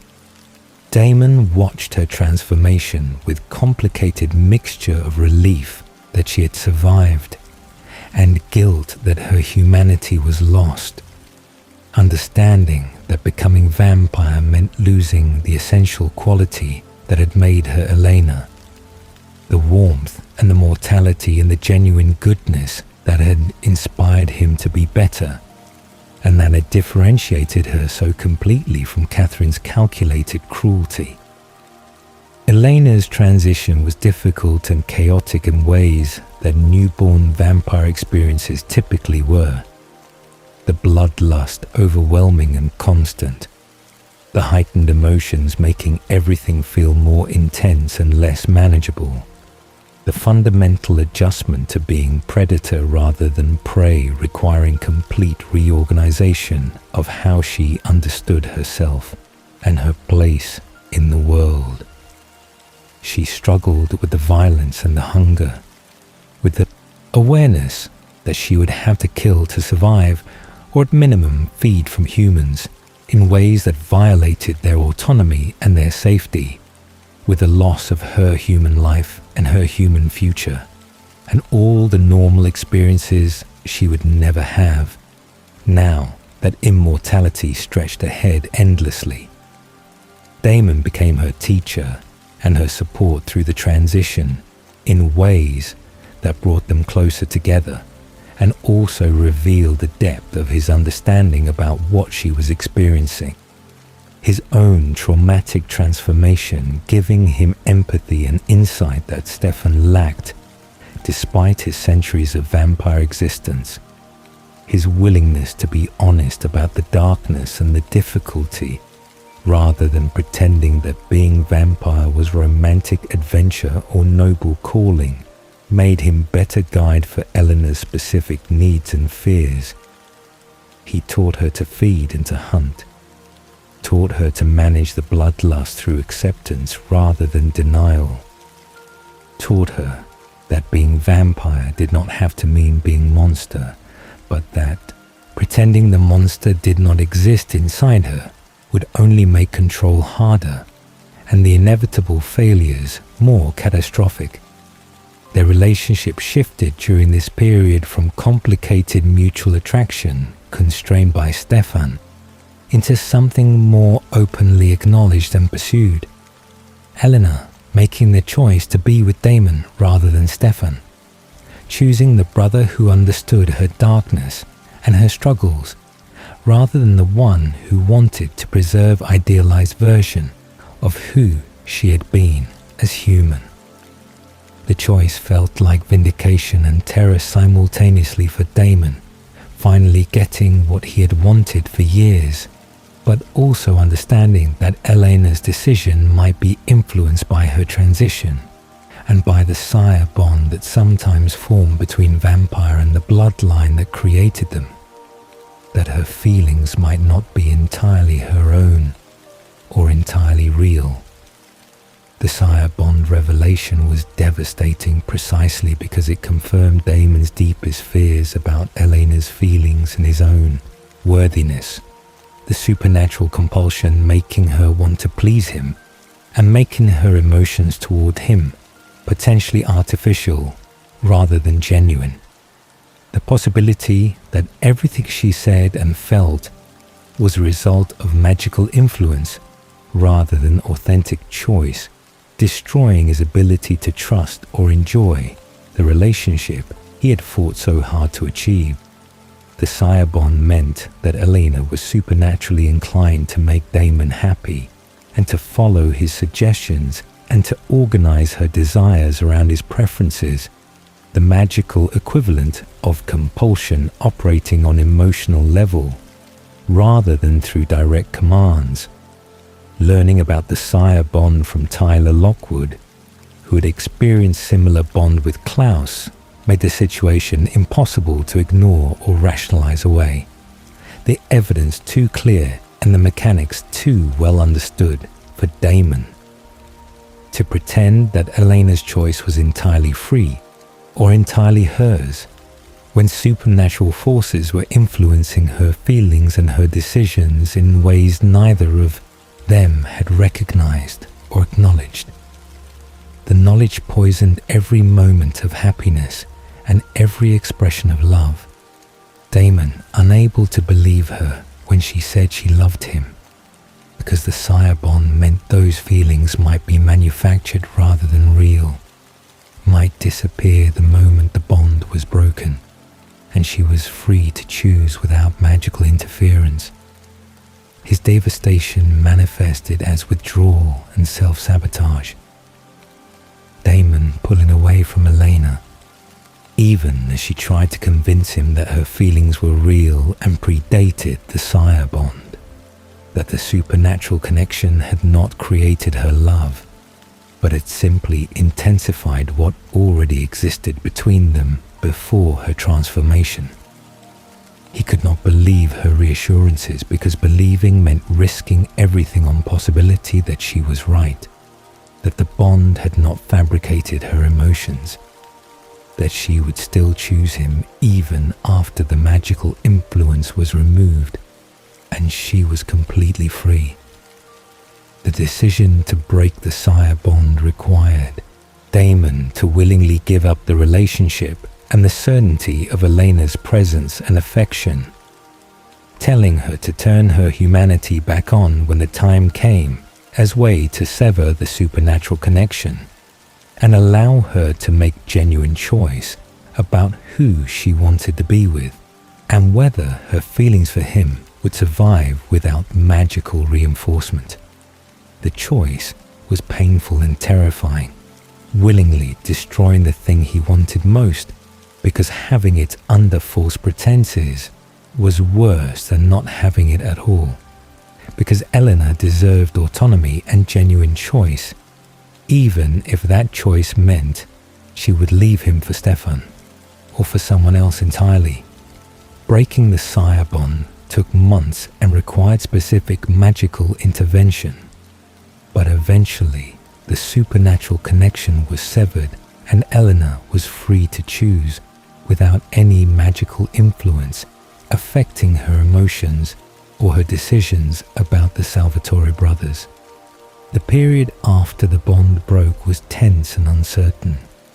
Damon waiting to see whether Eleanor would stay with him or return to Stefan now that she was free, whether the feelings she had expressed were real enough to survive without supernatural reinforcement, whether he was actually worthy of being chosen, or whether the bond had been the only reason she had ever wanted him in the first place. Elena chose Damon even after the sire bond broke. Her decision genuine and freely made, and based on authentic feelings that had existed before her transformation, and that persisted after the magical influence was removed.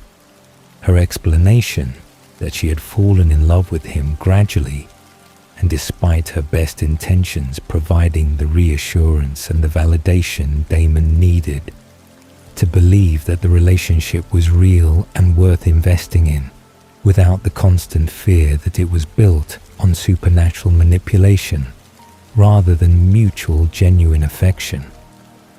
The relationship began in earnest after the sire bond revelation and resolution.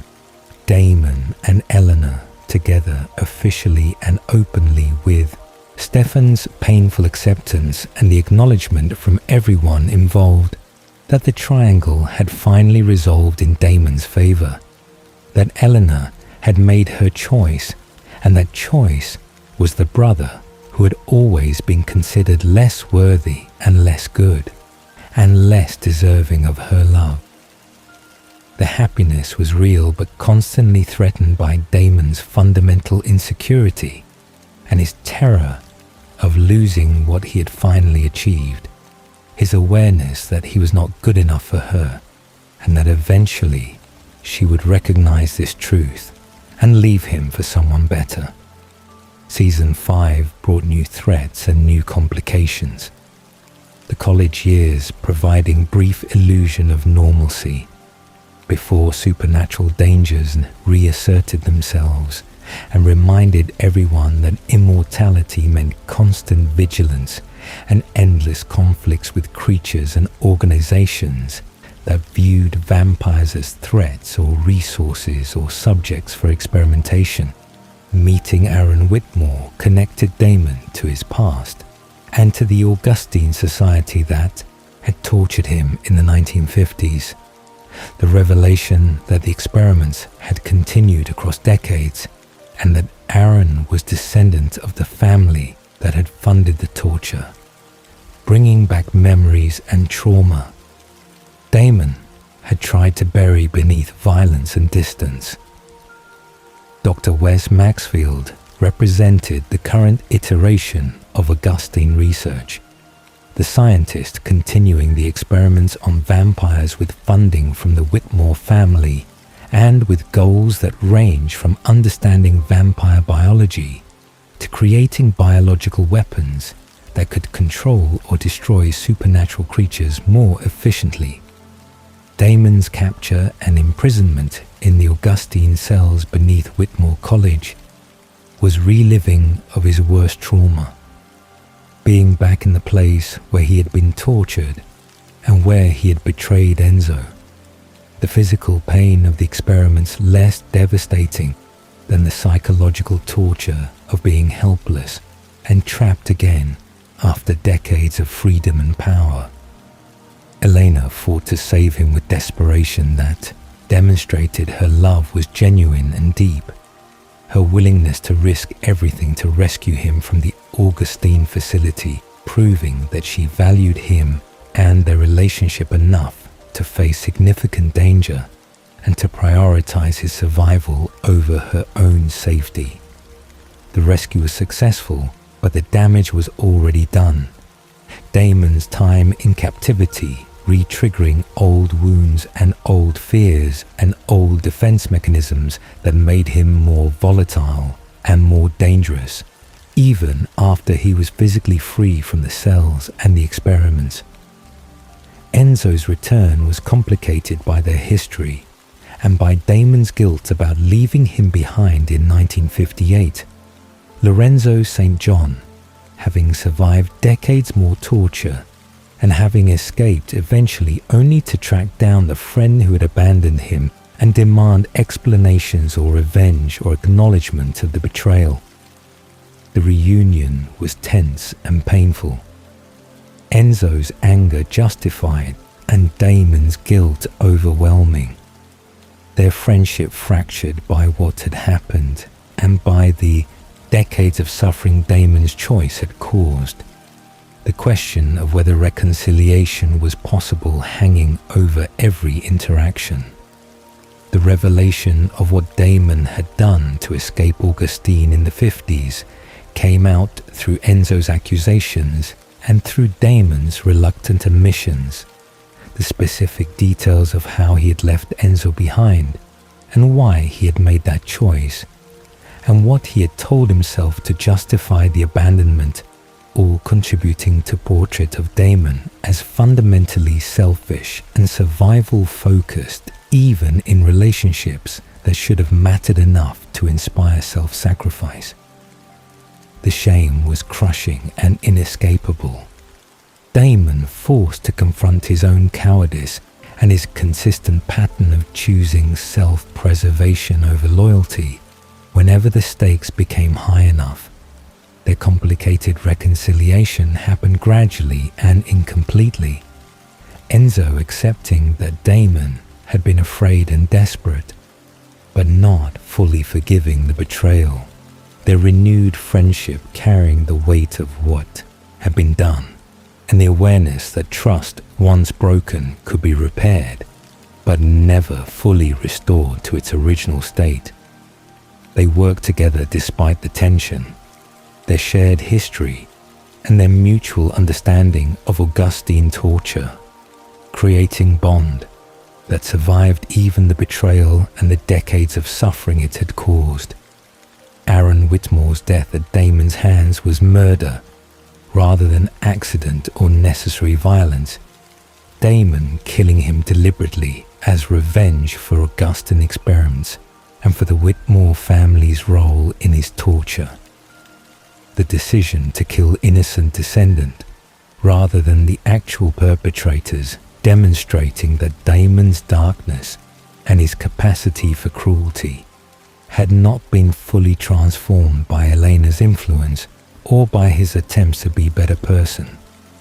The murder was indefensible and horrifying, revealing that underneath the progress and the growth was still the monster who killed without sufficient justification when anger or pain overwhelmed his fragile control. Elena's horror at what Damon had done created crisis in their relationship that neither of them knew how to navigate. Her understanding that he was capable of this kind of senseless murder, forcing her to confront the reality of who he was versus who she wanted him to be. Her inability to reconcile the man she loved with the monster who killed innocent person to satisfy his need for revenge, creating distance and doubt that threatened to destroy what they had built together. The breakup was painful and felt inevitable. Elena's humanity and her moral framework unable to accommodate what Damon had done. Her love for him insufficient to override her horror at his capacity for cruelty. Damon's response to losing Elena was to turn off his humanity completely. The switch flipping with practiced ease after decades of keeping emotions at distance. The monster returning without the constraints or the guilt, or the desperate attempts to be worthy of Elena's love now that her love was gone and he had nothing left to lose by embracing what he actually was, rather than continuing to pretend he could be something better. Season 6 brought complications that seemed designed to test every relationship and every fragile piece the group had achieved. The supernatural threats escalating in ways that targeted not just physical safety, but emotional bonds and the psychological foundations, that allowed them to function as family, despite their individual traumas and their complicated histories. Kai Parker emerged as antagonist unlike the usual vampires or werewolves or witches they had faced in previous conflicts. His particular brand of sociopathic charm and magical power, creating problems that could not be solved through simple violence or straightforward confrontation, requiring strategy and sacrifice and choices that would have lasting consequences for everyone involved. The Gemini Coven and their traditions provided context for Kai's existence and his motivations. The magical community, built around twin births, and the merge ritual that required one twin to absorb the other's power and life force, the survivor becoming Coven leader, while the other died to fuel their siblings' ascension.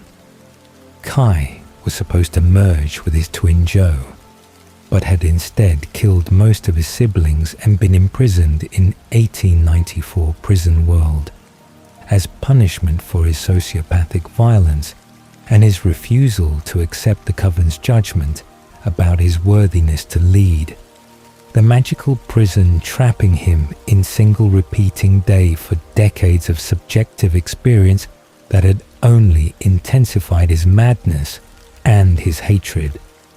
Bonnie Bennett was trapped in the 1894 prison world with Kai after the other side collapsed and supernatural beings who had been residing there were either pulled back to life or lost forever to complete oblivion.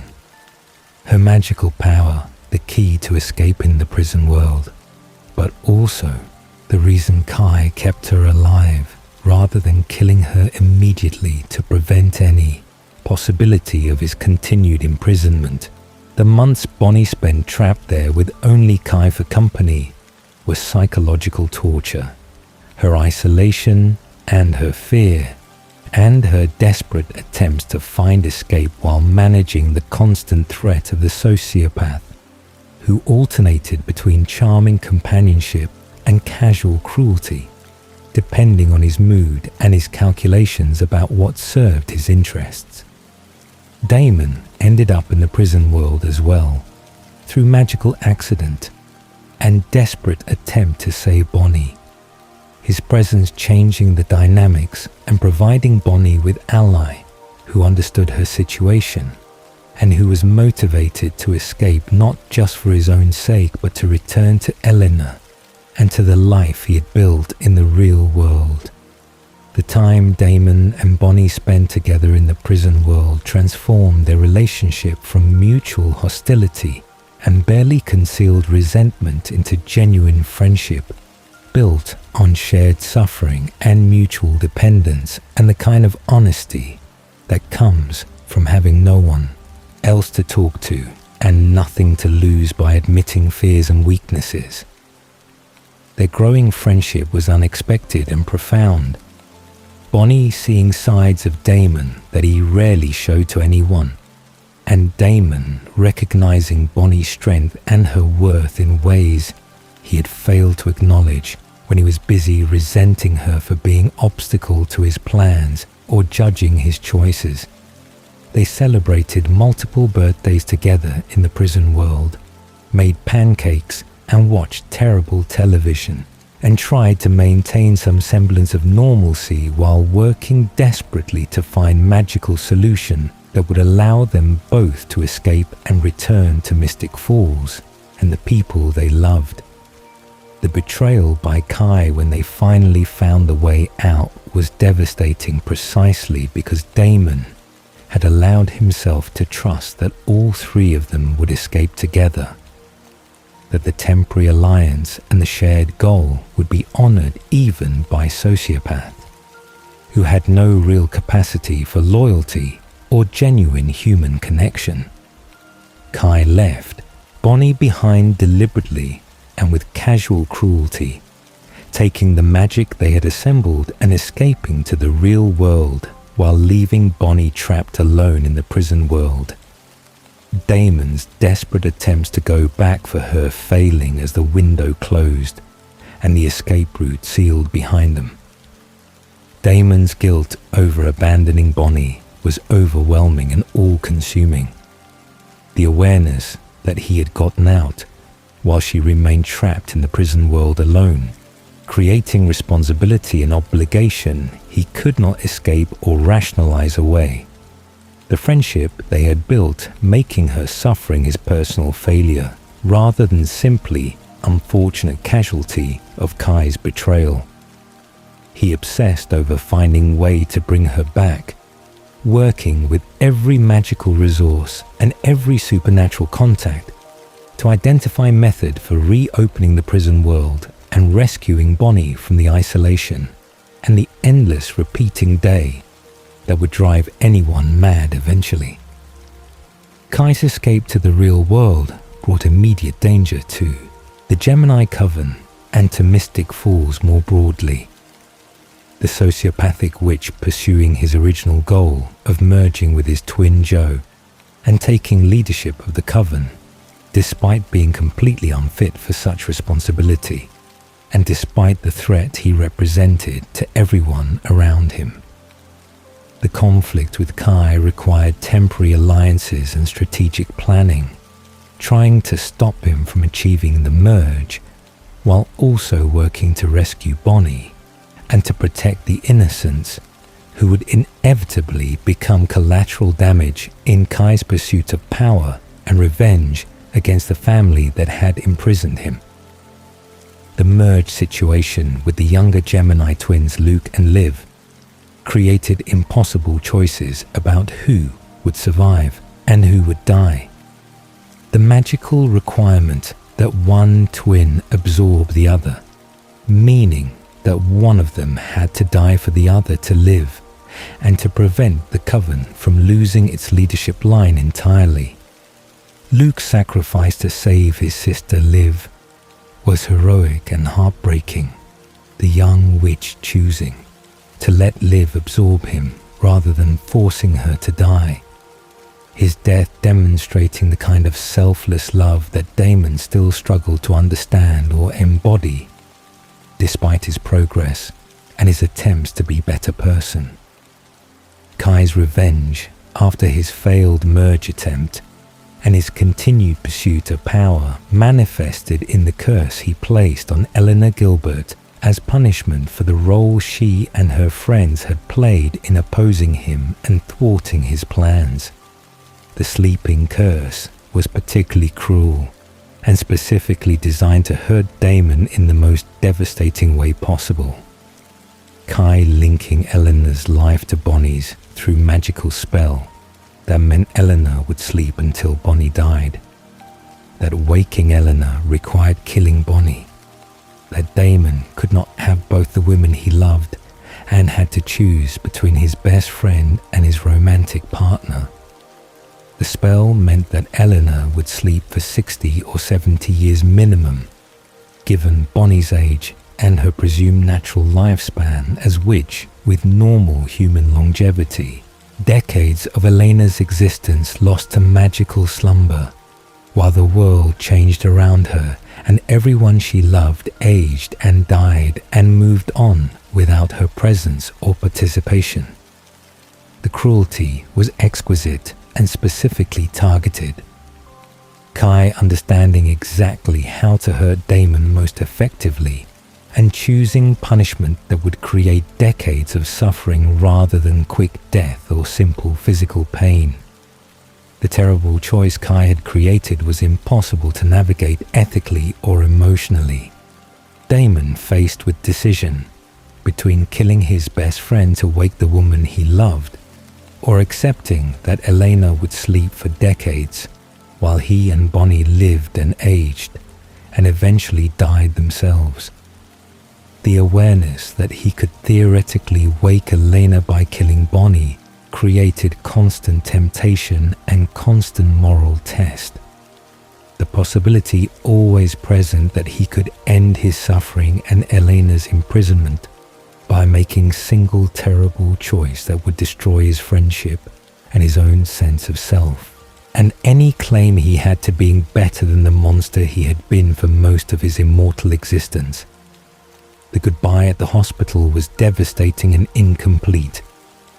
Damon sitting with Elena's sleeping body and trying to say everything he needed to say before she was moved to secure location, where she would remain in magical slumber for the next 6 or 7 decades, knowing that this might be the last time he saw her face or held her hand, that the life they had built together was ending not through choice or death, but through magical intervention that stole their future without killing either of them. He made promises about waiting and about living the life she would want him to live, made commitments he was not sure he could keep, but that felt necessary to speak aloud even if she could not hear them. His initial plan was to desiccate beside Elena and sleep until she woke, to spend the decades in unconscious state that would allow him to skip the waiting and the loneliness and the unbearable awareness of her absence, to essentially die without actually dying, and then wake when she did and resume their relationship as if no time had passed. The plan was understandable, but also fundamentally selfish. Damon choosing his own comfort over the responsibility he had to Bonnie and to the life Elena would want him to live, choosing escape over the harder work of continuing to exist and to grow and to be person worthy of Elena when she finally woke. Stefan's intervention prevented the desiccation, his brother refusing to allow Damon to waste decades sleeping when he could be living and experiencing and becoming a better person, forcing him to stay conscious and engaged with the world even though the pain of Elena's absence made existence feel pointless and unbearable. The choice to force Damon to live was cruel kindness, Stefan understanding that desiccation was giving up rather than waiting, that Elena would want Damon to have life and experiences and growth during the decades she was sleeping rather than simply existing in suspended animation beside her. The aftermath of accepting Elena's sleeping curse and committing to living without her was characterized by grief and emptiness that threatened to overwhelm Damon's fragile stability and his recent progress toward being a better person. He felt the pull toward old patterns and old violence, the temptation to turn off his humanity and return to being monster, who did not feel the pain or the loss or the unbearable weight of loving someone he could not have and could not save. But his commitment to Bonnie and his promise to Elena and Stefan's insistence that he continue fighting kept him anchored to his humanity and to the harder path of living through the grief rather than escaping it through emotional shutdown. His evolving relationship with Bonnie became central to his continued existence and his ability to function without Elena. The friendship they had built in the prison world deepening into family bond that was based on mutual sacrifice and shared suffering and genuine care that transcended their initial hostility. He was committed to keeping Bonnie safe and happy and alive, not just because her death would wake Elena, but because Bonnie mattered to him as person and as friend, whose well-being he valued independent of any benefit her survival provided to his own interests. The funeral home job he took was a strange coping mechanism that made sense only in context of vampire working through grief about losing person he loved to magical sleep rather than death. Damon surrounding himself with death and grief and bereaved families as way of processing his own loss and his own inability to properly mourn someone who was not dead but also not present. The work was morbid and oddly fitting, allowing him to be useful and to help people while also existing in space where sadness and loss were expected and acceptable, rather than weakness to be hidden or overcome. The shocking discovery that Lily Salvatore was alive fundamentally destabilized everything Damon believed about his history and his mother and the grief he had carried since he was 19 years old. The revelation that her death from consumption in 1858 had been fabrication, and that she had actually been turned into vampire and had chosen to abandon her human family, creating new wound on top of the old abandonment he had spent over a century processing. The woman he had mourned and idealized, and whose memory had represented the only genuine love and acceptance he had experienced as human, was revealed to be vampire, who had left him and Stefan deliberately and without explanation, who had chosen immortality and supernatural existence over her sons and her human life.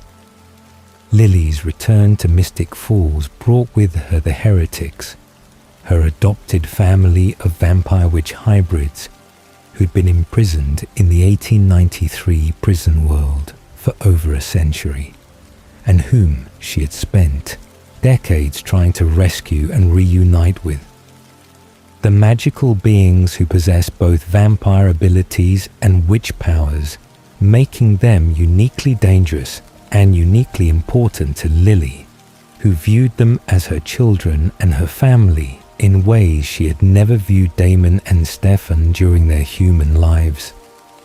The heretics were her priority and her loyalty, the family she had chosen rather than the family she had been born into, her maternal love directed toward them rather than toward the biological sons she had abandoned without looking back.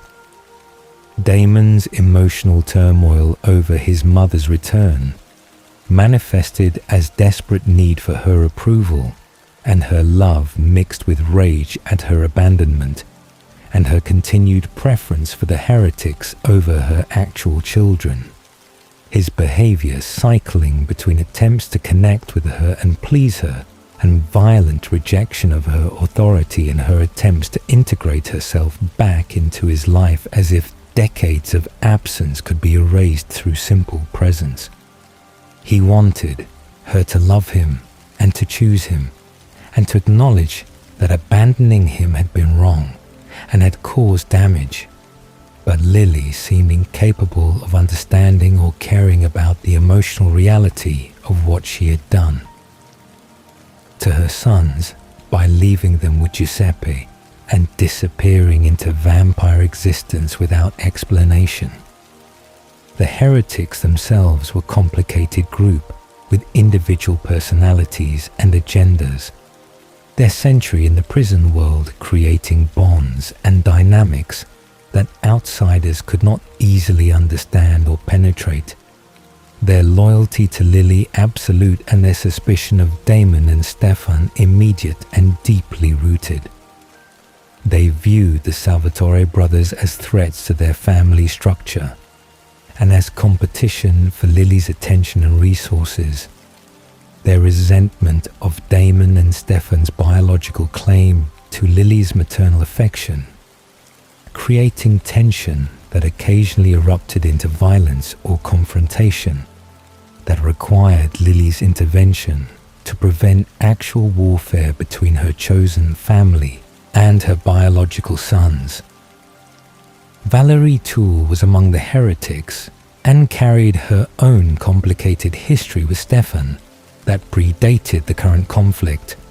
Her revelation that she had been pregnant with Stefan's child in the 1860s and that Julian had beaten her and caused her to miscarry, adding layers of tragedy and connection that explained some of Stefan's attachment to the heretics despite their general hostility toward the Salvatore brothers. The lost child and the violence Valerie had endured created bond between her and Stefan that Damon resented, even as he recognized that his brother deserved whatever happiness or connection he could find with someone who understood his history and his losses. Julian's presence as Lily's lover was perhaps the most devastating aspect of her return. The vampire who had possessed Tyler Lockwood's body represented everything wrong with Lily's choices and her priorities, and her fundamental inability to see her sons as worthy of protection or consideration. Julian was cruel and controlling and abusive in ways that reminded Damon uncomfortably of Giuseppe. The parallel between his father and his mother's lover, creating psychological resonance that made the situation even more painful and more impossible to navigate without constantly triggering old wounds and old patterns. Julian's cruelty toward Lily and his manipulation of her affections was obvious to everyone except Lily herself. Her attachment to him blinding her to his true nature and to the ways he controlled and diminished her. Her insistence on protecting him and prioritizing his needs over her son's well-being, creating an impossible situation where Damon had to choose between accepting his mother's terrible judgment or fighting to save her from relationship she refused to acknowledge was harmful and destructive. The dynamic was familiar and horrible. Damon once again in position of trying to earn love from parent who was incapable of providing it or even recognizing that withholding it was causing damage. The plan to kill Julian became obsession and moral imperative. Damon convinced that removing Julian from the equation would free his mother to actually see her sons and to recognize what she had abandoned and what she could still reclaim if she chose family over lover who treated her with contempt and cruelty. He worked with Stefan and with some of the heretics, who also recognized Julian's toxicity and his threat to the fragile peace they were trying to maintain, assembling alliance based on shared recognition that Julian needed to be destroyed for everyone's safety and well-being. Lily's protection of Julian over her sons was the final betrayal that destroyed whatever possibility existed for reconciliation or genuine relationship between mother and children. Her choice to defend the vampire who abused her, rather than support the sons she had abandoned, making absolutely clear where her priorities lay and how little Damon and Stefan actually mattered to her beyond abstract biological connection that carried no emotional weight or practical obligation. The rejection was complete and devastating. Lily choosing Julian explicitly and without apparent regret or recognition that she was once again abandoning her children in favor of relationship that served her own needs without consideration for anyone else's suffering. The final confrontation with Lily came after Damon killed Julian, despite her protests and her threats. His determination to remove the threat and to free his mother from Julian's influence, overriding his fear of her anger or his desperate need for her approval. His recognition that saving her from Julian was more important than maintaining relationship with her, if that relationship required accepting her terrible choices and her continued prioritization of abuser over family. The act was simultaneously heroic and vengeful. Damon doing the right thing for complicated mixture of good and bad reasons, protecting his mother while also punishing her for choosing Julian in the first place. Lily's sacrifice to end Julian permanently came through her decision to link her life to his and then to destroy herself. The magical connection meaning that killing herself would also kill Julian and would free her sons and the heretics from his influence and his cruelty forever. The choice was her first genuine maternal act in over a century and a half. Lily finally prioritizing her son's safety and well-being over her own survival and her own desires, choosing to die so they could live without the threat Julian represented, and without the constant reminder of her terrible judgment and her failures as mother. The grief of losing his mother twice was compounded by the awareness that she had finally chosen him and Stefan, but only through death, that her love and her protection came too late and at too high a cost to provide any real comfort or healing for the abandonment wound that had defined so much of Damon's emotional landscape since he was 19 years old. He mourned her and resented her simultaneously, unable to forgive what she had done, but also unable to deny that her final act had been selfless and maternal, and exactly what he had needed from her, even if the timing was terrible and the cost was her permanent loss. The Rainer Cruz situation developed separately, but intersected with the heretic conflict in ways that created additional complications and dangers. The huntress vampire killer marked Stefan with her phoenix sword and pursued him with supernatural persistence that made escape or evasion impossible without magical intervention or significant sacrifice. Raina was created by the armory as supernatural weapon against vampires, her life linked to multiple other people so that killing her simply transferred her consciousness to new body, and her mission continued without interruption. Her phoenix sword marking vampires for death and allowing her to track them anywhere in the world. Stefan being marked created immediate crisis that required Damon's intervention and protection. The role reversal from their usual dynamic, putting Damon in position of being the brother who saved, rather than the brother who needed saving. Allowing him to demonstrate growth and loyalty and genuine love for Stefan despite their complicated history and their frequent conflicts. He worked with Valerie and with some of the heretics to find solution to the Raina problem, assembling magical resources and strategic plans that would protect Stefan without requiring them to actually kill the huntress who was victim herself of the armory's manipulation and magical binding. The threat to Bonnie from Raina added personal stakes that made Damon's investment in solving the problem about more than just protecting Stefan, his best friend potentially in danger from the huntress, creating urgency and determination that transcended brotherly obligation into genuine care about preventing harm to the people he loved most. His relationship with Bonnie had become central to his emotional stability and his continued growth, her friendship grounding him and providing purpose during Elena's absence, her safety mattering to him independent of the sleeping curse and the awareness that her death would wake Elena. The resolution of the Raina situation required cooperation and sacrifice from multiple parties, the eventual solution involving magical intervention that transferred Raina's remaining lives to Bonnie, and then finding a way to break the huntress curse without killing everyone involved.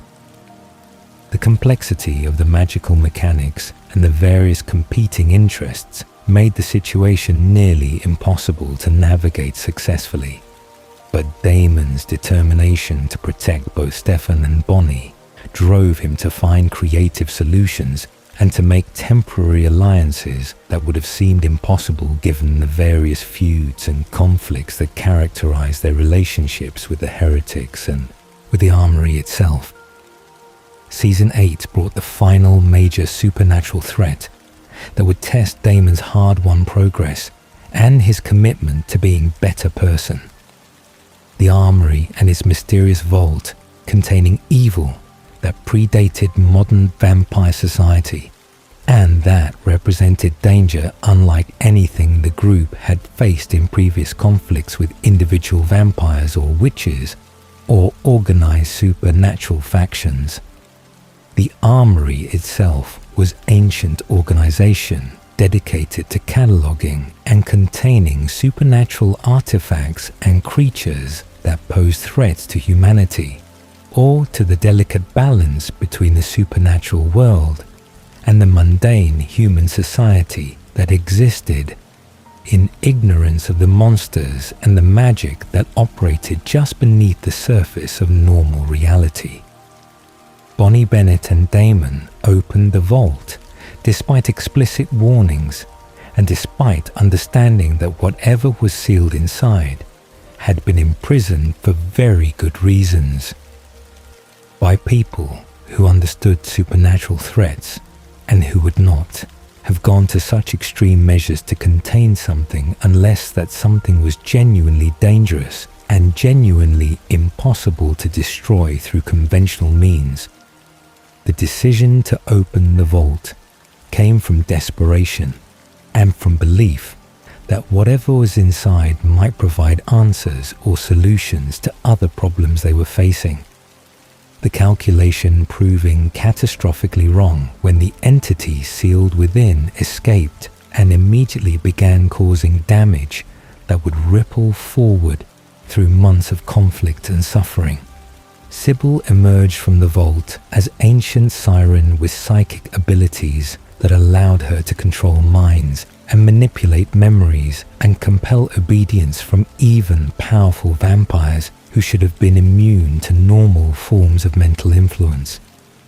She was beautiful and charming and utterly without conscience or empathy, her centuries of existence having stripped away whatever humanity she might have once possessed and replaced it with pure predatory focus on survival and feeding, and the particular pleasure she derived from breaking people psychologically before destroying them or enslaving them to her will.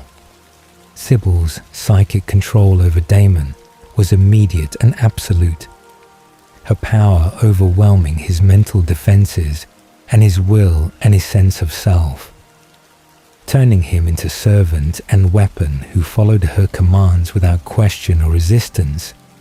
His personality and his memories altered to serve her purposes and to prevent him from fighting against the compulsion or seeking help from the people who loved him and who would have recognized immediately that he was not acting of his own volition.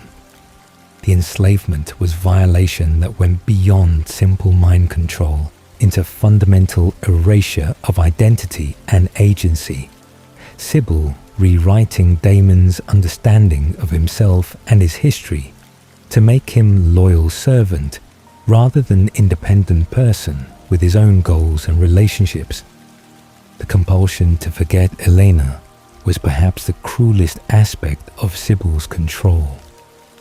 The siren recognizing that Damon's love for Elena was his anchor and his motivation and his reason for continuing to fight toward being a better person. That erasing those memories would leave him vulnerable and directionless, and easier to manipulate into serving her without the constant pull of his attachment to the sleeping human who represented everything good he was capable of being. Sybil replaced Elena in his memories with herself, creating false history where the siren had been his great love and his purpose. The psychological manipulation so thorough and so sophisticated that Damon believed the fabricated memories were real and that his loyalty to Sybil was chosen rather than compelled. Becoming Ripper again under Sybil's control meant reverting to the worst version of himself, the monster without conscience who killed for sport and for Sybil's amusement and to feed the particular darkness she cultivated in her servants.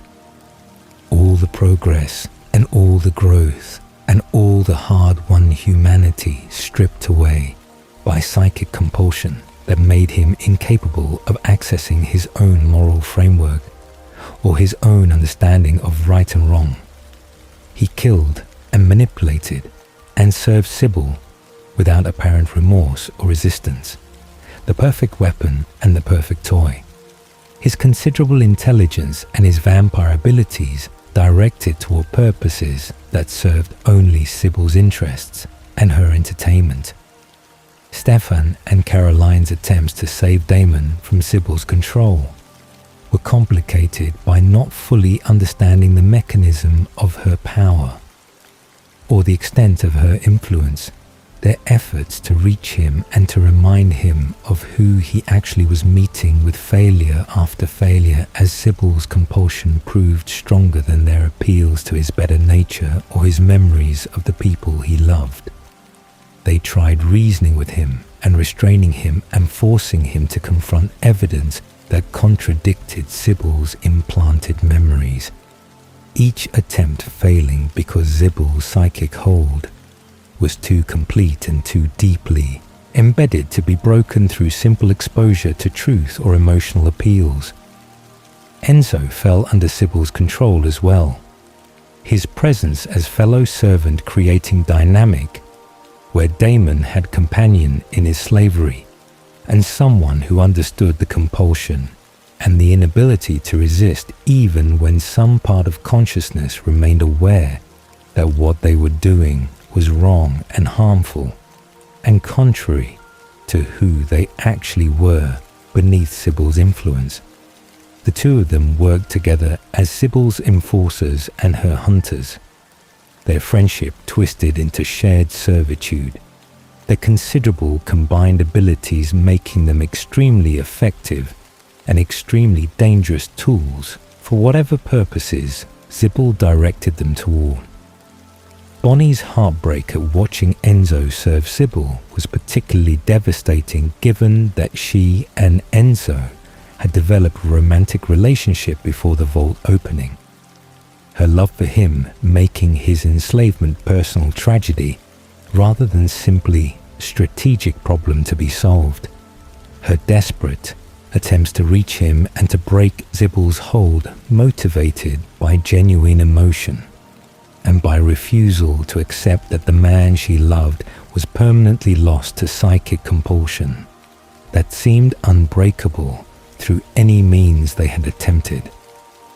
The struggle to break Sybil's hold on Damon and Enzo required understanding the nature of her power and finding her weaknesses, the research and the experimentation revealing that sirens were servants themselves of more powerful entity named Arcadius, who was essentially the devil or the closest supernatural equivalent, ancient psychic, who had created Hell Dimension and who controlled the sirens through their own compulsion and their fear of eternal torture if they failed to serve him adequately.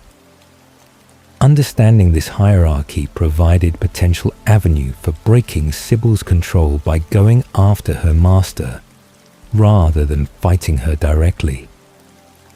Recovering Damon's memories of Elena happened gradually and incompletely, fragments breaking through Sybil's compulsion when he was confronted with physical evidence or with emotional moments that triggered associations too strong for the psychic blocks to completely suppress, his mind fighting against the false memories and the implanted loyalty even when he was not consciously aware that he was being controlled. The process was painful and disorienting, reality and fabrication blurring together in ways that made it difficult to determine what was true and what was Sybil's construction. His sense of self fracturing under the strain of maintaining two incompatible versions of his own history. Celine emerged as the second siren and revealed herself to be more dangerous and more sophisticated than Sybil. Despite initially appearing to be ally or at minimum neutral party in the conflict, her centuries of existence having taught her to manipulate more subtly and more effectively than her sister's more direct approach to control and compulsion. Celine had been living in Mystic Falls for years as nanny and as trusted member of the community. Her long-term infiltration and her patient cultivation of relationships and resources, demonstrating planning and strategic thinking that made her significantly more threatening than Sybil's immediate and obvious predation. The Sirens' backstory provided context for their nature and their servitude. The revelation that they had been human women centuries ago who had developed psychic abilities through traumatic circumstances and who had been enslaved by Arcadius to serve as his soul collectors, finding damned individuals and feeding their souls to hell dimension that Cade had created and maintained through the psychic energy of suffering and evil. The Sirens were victims themselves even as they victimized others. Their servitude to Cade compelled, and their cruelty partially result of centuries of abuse and of being forced to commit atrocities in service of master they could not escape or refuse. Arcadius himself entered the narrative as physical presence rather than simply distant master, Cade appearing in Mystic Falls and interacting directly with Damon and Stefan, and making clear that he had plans for the Salvatore brothers that went beyond simple soul collection into something more personal and more specifically targeted at their particular histories and their particular capacities for violence and evil. Cade recognized Damon and Stefan as exceptional souls. Their combined kill counts and their centuries of supernatural existence making them valuable assets or interesting experiments depending on how Cade chose to utilize their abilities and their darkness. Damon's deal with Cade represented his acceptance that his soul was already damned by his actions across 150 years of vampire existence, that hell was inevitable destination regardless of recent attempts at redemption or growth, that serving Cade directly was simply acknowledging reality rather than making new terrible choice. The deal required him to kill and to feed souls to hell dimension, to embrace his nature as monster, and to stop pretending that he could be anything except what he fundamentally was beneath all the attempts at being a better person. The nihilism and the resignation were complete. Damon giving up on redemption and on the idea that his relationship with Elena, or his friendship with Bonnie, or his love for Stefan mattered enough to outweigh the evil he had already committed. Working for Cade directly meant systematic killing to feed hell's hunger for damned souls.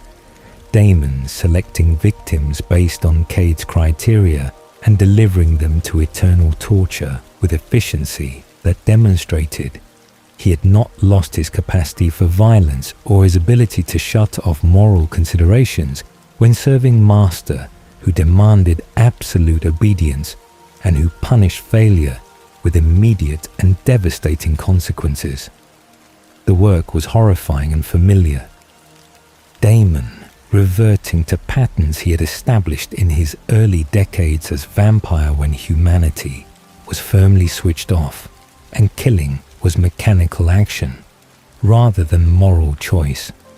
Stefan's attempt to take Damon's place and to assume the deal with Cade was motivated by guilt and by belief that he was responsible for Damon's damnation through forcing him to complete the transition in 1864, that everything Damon had become and everything he had done was ultimately Stefan's fault for not allowing him to die when he had wanted to refuse immortality, and Catherine both. The brothers fighting over who deserved damnation more was tragic and revealing, both of them convinced that they were more guilty and more deserving of hell than the other, both of them willing to sacrifice themselves to save the other from eternal torture.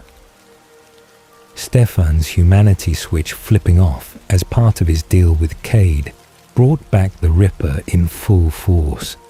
The version of Stefan that was perhaps more terrifying and more destructive than Damon.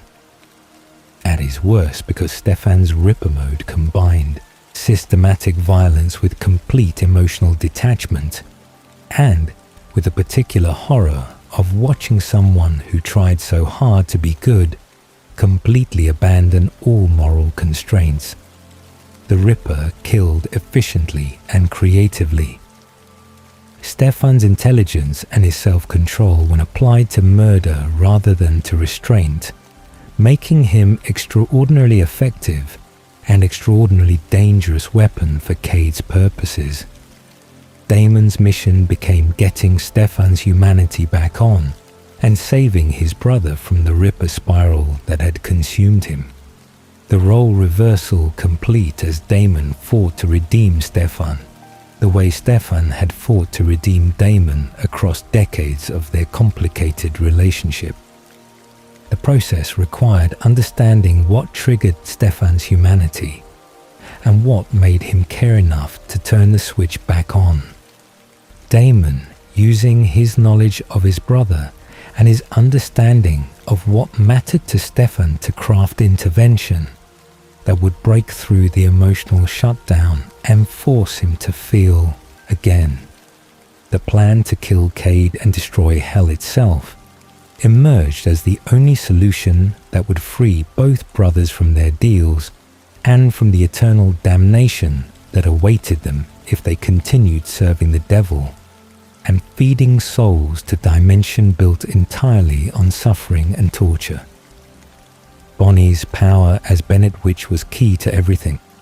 Her magic capable of destroying Cade if properly focused, and if she was willing to risk herself to save Damon and Stefan and Enzo from servitude and from damnation. Her choice to help them, demonstrating her love and her loyalty, and her refusal to accept that any of them were beyond saving or unworthy of redemption. The wedding between Stefan and Caroline happened as planned despite the supernatural chaos and the threat of damnation hanging over everyone involved. The ceremony representing hope and commitment and belief in future, even when present circumstances suggested that hope was foolish and that none of them would survive to see the future they were trying to build. Stefan and Caroline's marriage was affirmation of love and of choice and of determination to claim happiness despite everything working against them. Damon serving as best man and supporting his brother's joy, even while facing his own potential damnation, and his separation from Elena, who remained sleeping and unreachable. Stefan's sacrifice during the final confrontation with Cade was heroic and devastating. His decision to die to ensure that Damon survived and that Cade was destroyed permanently and that hell dimension was eliminated so no more souls would be tortured for eternity. The choice completing Stefan's redemption arc and proving that he had always been the better brother, despite his Ripper tendencies and his own considerable darkness. He died saving Damon and saving everyone. His final act, one of pure selfless love that gave Damon the human life in the future with Eleanor that Stefan believed his brother deserved, even if Damon himself had doubts about his worthiness. The completion of Stefan's redemption through ultimate sacrifice left Damon devastated and grateful simultaneously. His brother's death, the terrible gift that freed him from Cade and from damnation and from the cycle of violence and guilt that had characterized their relationship since 1864. Stefan's final gesture giving Damon everything he had wanted, while also taking away the person who had been constant presence across 150 years of immortal existence, despite their conflicts and their mutual resentment. the cure for vampirism had existed in Eleanor's blood, since Catherine had forced it down her throat years earlier. The magical solution that could reverse immortality and restore humanity sitting dormant in the sleeping doppelganger's system, waiting for someone to make the terrible and wonderful choice to become human again, after decades or centuries of supernatural existence. The cure represented possibility that most vampires never seriously considered, because immortality and power and the absence of human weakness seem preferable to mortality and vulnerability, and the inevitable death that came with being human in a world full of supernatural predators who viewed humans as food or toys or obstacles to be removed.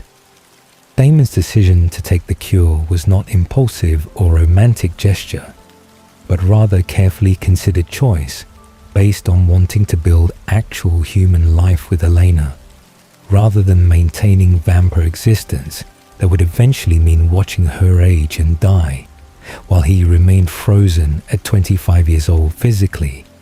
The awareness that being vampire meant perpetual disconnect from human experience and human relationships, making immortality seem less like gift and more like curse that would prevent him from having the family and the normal future that Stefan had died to give him. He wanted to grow old with Elena and to experience mortality's small pleasures and limitations, to have heartbeat and warmth and the knowledge that time was finite and therefore precious in ways that immortality could never replicate. The decision was terrifying precisely because it meant giving up everything he had been for 150 years, surrendering the strength and the speed and the healing and the fundamental safety of being apex predator who could not be easily killed or permanently harmed, accepting vulnerability and weakness and mortality in exchange for possibility of genuine human connection and human experience. He would be fragile again and subject to disease and aging and all the limitations that came with human biology. His vampire abilities stripped away permanently and irreversibly the moment he took Elena's blood and allowed the cure to work through his system. Taking the cure required extracting it from Elena's blood while she was still sleeping under Kai's spell. The technical challenge less significant than the emotional weight of performing medical procedure on sleeping girlfriend who could not consent or participate or even know what was happening until she woke up decades in the future.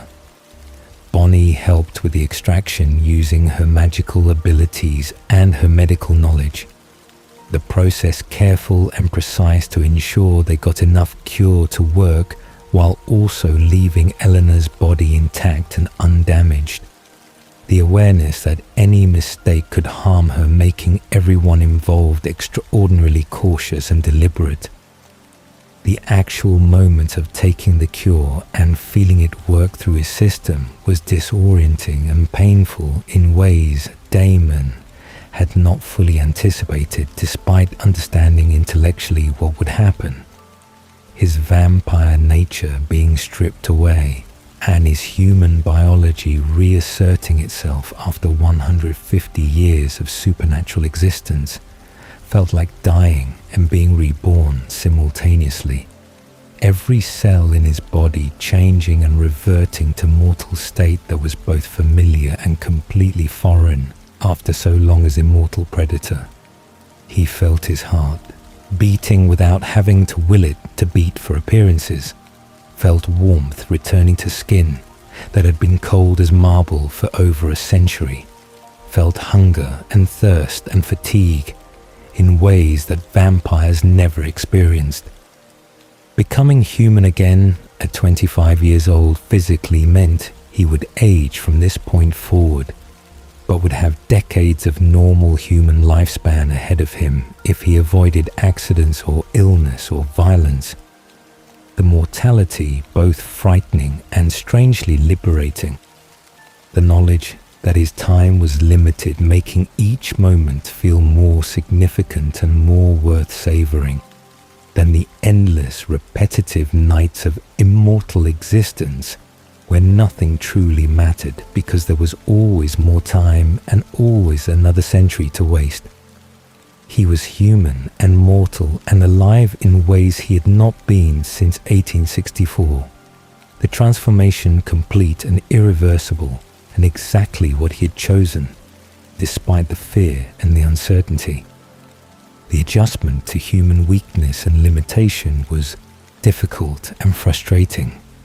Damon discovering that he had forgotten how exhausting it was to be human, how much effort simple tasks required when you did not have supernatural strength or speed or stamina, how vulnerable human bodies were to injury and illness, and the thousand small discomforts that immortality had protected him from experiencing. He got tired and needed sleep, got hungry and needed actual food rather than blood, got sick occasionally and had to recover without vampire healing, making everything instant and effortless. The mundane difficulties of human existence reminding him constantly that he was no longer predator but prey in a world that still contained supernatural threats. The joy of human sensations balanced the difficulties and the vulnerabilities. Damon rediscovering tastes and smells and physical experiences that vampire heightened senses had distorted, or that he had simply forgotten across 150 years of not needing to pay attention to such things. Food tasted different and better when you actually needed it for survival, rather than consuming it only for appearances. Sleep was restful rather than optional performance. Physical touch felt warmer and more intimate when both parties had actual body heat and beating hearts. The small pleasures of mortality accumulating into genuine appreciation for human existence despite its limitations and fragility. Bonnie's preparation to wake Elena early by breaking Kai's spell before Bonnie's natural death meant using magical solution that would cost Bonnie years of her own life, but would free Elena decades sooner than the original curse would have allowed. The sacrifice demonstrating Bonnie's love for Elena and her understanding that Damon deserved to have his human life with Elena rather than waiting another 40 or 50 years, while Bonnie aged and died naturally. The decision was characteristically selfless and characteristically Bonnie. Her willingness to give up her own time so her friends could have theirs together, proving once again that she was a better person than most of them deserved or properly appreciated. The magical ritual to break the sleeping curse was complex and dangerous, requiring Bonnie to channel enormous amounts of power and to essentially burn through years of her life force to counteract Kai's spell, and to sever the magical link that tied Eleanor's consciousness to Bonnie's lifespan. The process aged Bonnie visibly and left her weakened but alive. The cost significant but manageable. The trade-off worth it to see Elena wake up and to give Damon the reunion he had been waiting years to experience. The friendship between Bonnie and Damon having evolved to a point where such sacrifice felt natural rather than extraordinary. Elena waking up after years of magical sleep was disorienting and overwhelming.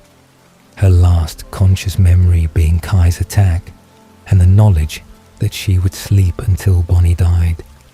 Her emergence into present reality revealing that years had passed and that everything had changed while she was unconscious and dreaming. She woke to find Damon human and mortal beside her. Stefan dead and gone. Her friends aged and changed by experiences she had not shared. The world moved forward without her participation or presence, the gaps in her knowledge and her experience creating disconnect that would take time to process and integrate. The reunion between Damon and Elena was tender and careful, both of them aware that they were different people than they had been when Kai's curse separated them, that the years apart had changed them in ways that required relearning each other and rebuilding relationship that had been interrupted rather than simply resuming where they left off as if no time had passed.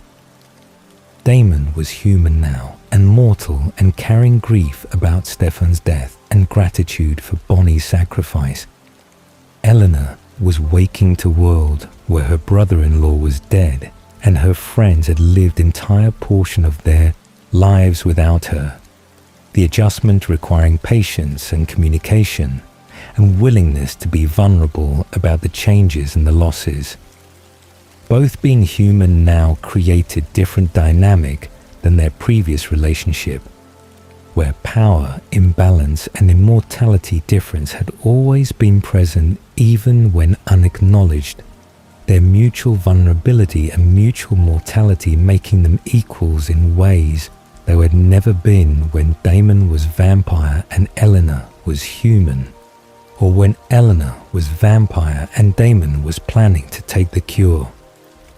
They faced the world as two mortal people who loved each other and who wanted to build life together without supernatural complications or immortal timelines stretching ahead endlessly. The simplicity and the normality of such goal feeling revolutionary after everything they had survived. Processing everything that happened while Elena slept required long conversations and careful explanations. Damon telling her about Stefan's sacrifice and about the fight with Cade and about the sirens and the armory and all the supernatural crises that had occurred during her absence.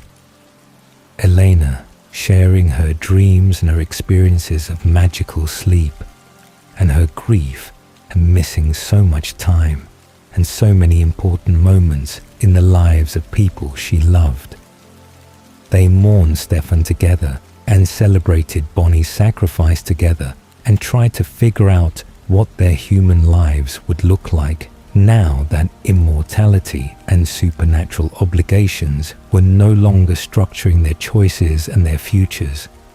Leaving Mystic Falls felt necessary and right, the town holding too many memories and too much history and too many ghosts, both literal and metaphorical, for them to build a fresh start, while surrounded by reminders of everything they had lost and everything they had survived. They needed distance, a new environment, and opportunity to be simply Damon and Elena, rather than the Salvatore brother and the doppelganger, whose supernatural significance had defined so much of their existence and their relationships. The choice to start over somewhere new, representing commitment to human future rather than supernatural past. Building human life together meant making choices about careers and home and daily routines that vampires never had to consider because immortality made such planning seem pointless or temporary. The commitment to normal human existence requiring them to think about mortgages and jobs and retirement savings and all the mundane concerns that characterized human adult life in ways that felt both strange and comforting after years of supernatural crisis and immortal aimlessness. They bought house in small town, far from Mystic Falls and far from the supernatural communities that might recognize them or draw them back into conflicts and obligations they were trying to escape. Elena became doctor, as she had always planned before vampires and doppelgangers and supernatural destiny interrupted her human trajectory, her medical training and her experiences, with supernatural healing and injury giving her unique perspective and unusual competence that made her excellent physician, even without her patients knowing about her background or her history. She saved lives and helped people, and found purpose in medical practice that connected her to the girl she had been before everything became complicated, the work grounding her in present and in human concerns rather than supernatural dramas that had consumed so many years of her existence. Damon finding purpose in human existence was more difficult and took longer, his identity having been built around being vampire and being monster and being defined by supernatural nature and immortal timeline rather than by human work or human contributions to society. He experimented with various occupations and hobbies, trying to determine what mattered to him and what he was good at beyond killing and manipulating and surviving supernatural conflicts. The search for meaning and purpose in mortality, something he had never had to consider during his 150 years as vampire, when existence itself was the only goal. The years passing and aging together naturally was novel experience that neither of them had expected to have. Watching each other develop grey hair and wrinkles and the physical signs of time's passage creating intimacy and shared experience that immortality would have prevented. The mortality making moments precious and making their time together feel valuable in ways that endless centuries could never replicate. They celebrated birthdays and anniversaries and the small milestones that marked human life's progression. Each celebration reminder that they were living rather than simply existing, that their choice to be human and mortal together was worth every vulnerability and every limitation. Growing old meant accepting physical decline and reduced capabilities and the awareness that death was approaching slowly but inevitably. The fear of mortality balanced by satisfaction of having lived fully and having experienced genuine human connection and having built something real and meaningful rather than simply passing through centuries without impact or growth or transformation. Damon watched himself age and felt grateful rather than resentful. The wrinkles and the grey hair and the aching joints evidence that he was human and alive and experiencing time in ways that mattered, that Stefan's gift of human life had been worth accepting despite the fear and the loss. Bonnie's friendship remained lifelong and unbreakable despite the distance and despite the different paths their lives took. Her magic and her immortality eventually granted through different supernatural means, allowing her to remain connected to Damon and Eleanor across the decades, while also living her own life and having her own adventures and relationships. She visited regularly, and they stayed in touch, and they maintained the bond that had been forged through shared suffering and mutual sacrifice. The friendship transcending the usual limitations of human relationships because their shared history was so profound and so transformative. Caroline and the others staying connected to supernatural world meant that Damon and Eleanor maintained some awareness of the ongoing conflicts and crises even while choosing not to participate directly. Their human mortality and their desire for normal life making them unwilling to risk themselves in battles that no longer felt like their responsibility or their obligation. They provided advice and support when asked, but maintained boundaries about their involvement. The choice to prioritize their human lives over supernatural obligations, feeling selfish and necessary simultaneously. The choice to remain human and never seeking to become vampire again, even when offered or when circumstances made it seem practical or beneficial, demonstrated Damon's complete commitment to the life he had chosen, and the recognition that immortality was not gift, but curse that prevented genuine experience of life's beauty and meaning. He had been vampire for 150 years and had been miserable and violent and lost for most of that time. His decades as human with Elena, representing more genuine happiness and more authentic existence than all his centuries as immortal predator combined. The comparison making it easy to reject any suggestion that returning to vampire existence would be improvement, or would solve problems that human mortality created.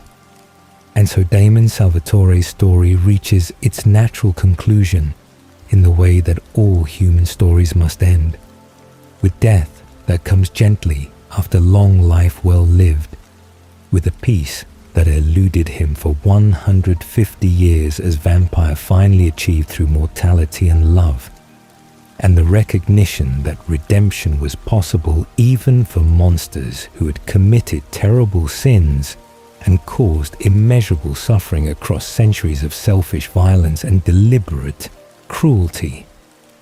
The series finale showed us glimpses of Damon's human death many decades after he took the cure and built his life with Elena, the two of them aging together naturally and experiencing all the joys and sorrows and mundane beautiful moments that constitute genuine human existence rather than the empty repetitive nights of immortal predation and supernatural conflict. He died of old age with Elena beside him and with the knowledge that he had lived fully and loved completely and become a better person than anyone, including himself, had believed was possible when he was still the monster who cared about nothing except rescuing Catherine from imprisonment she had never actually endured.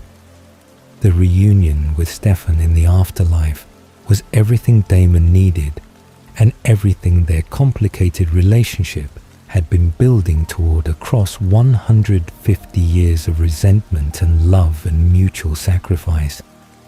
The brothers finally free from the guilt and the blame and the terrible choices that had poisoned their bond since 1864 when Giuseppe shot them both, and Stefan forced Damon to complete the transition he had desperately wanted to refuse. They embraced as brothers and as friends and as people who had saved each other repeatedly despite their conflicts and their fundamental differences in how they approach vampire existence and morality, and the question of whether redemption was possible for creatures who had killed so many and caused so much pain. Stefan's presence in whatever afterlife existed for supernatural beings demonstrated that his sacrifice had been rewarded with peace rather than damnation, that his final act of dying to save Damon and to destroy Cade had completed his redemption arc and earned him rest and happiness rather than eternal torture for the crimes he had committed as Ripper and as vampire, who had struggled with bloodlust and guilt across centuries of trying to be good while constantly failing and constantly having to start over. The brothers had peace together finally, the forgiveness complete and mutual, the love that had always existed beneath the hostility finally allowed to exist without complication or condition. The ending Damon received was one he never imagined possible, when he was vampire convinced that love was weakness and that caring meant vulnerability, and that being monster was safer and more honest than attempting to maintain humanity or conscience or connections to others who would inevitably disappoint or abandon or die and leave him alone again. He had believed for 145 years that Catherine was his destiny and his purpose and his only chance at happiness. the delusions sustaining him through decades of violence and emptiness, until the tomb opened and revealed that everything he had believed was false, and that the future he had waited for had never existed except in his desperate imagination.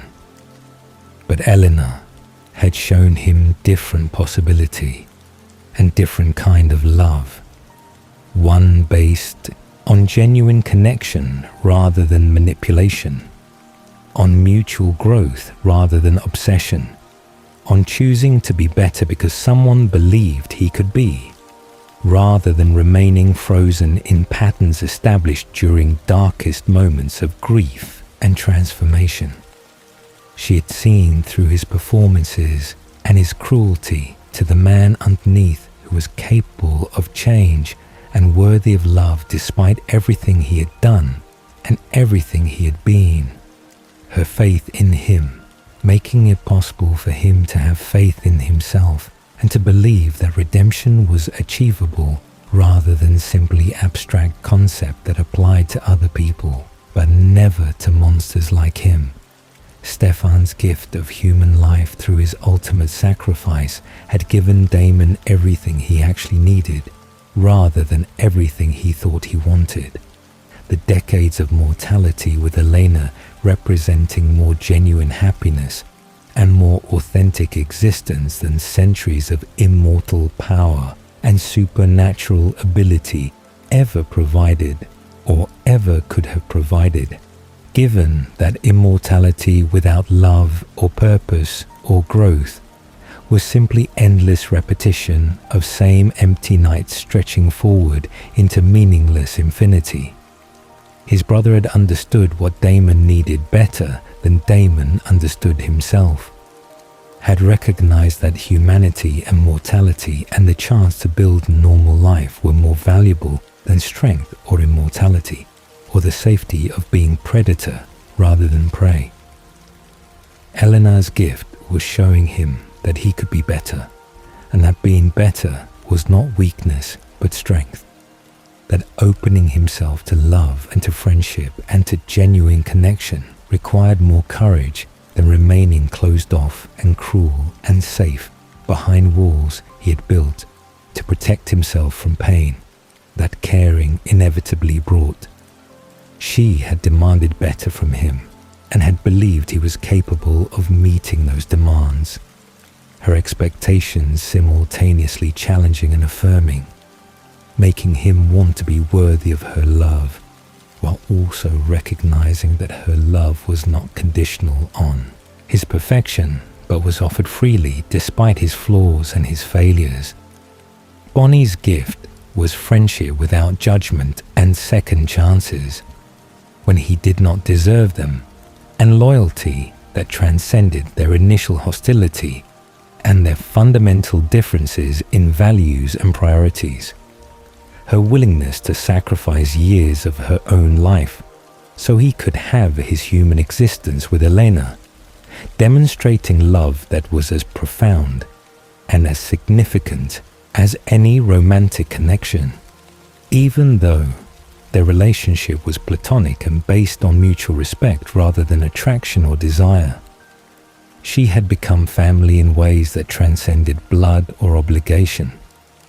Chosen sister who saw him clearly and loved him anyway.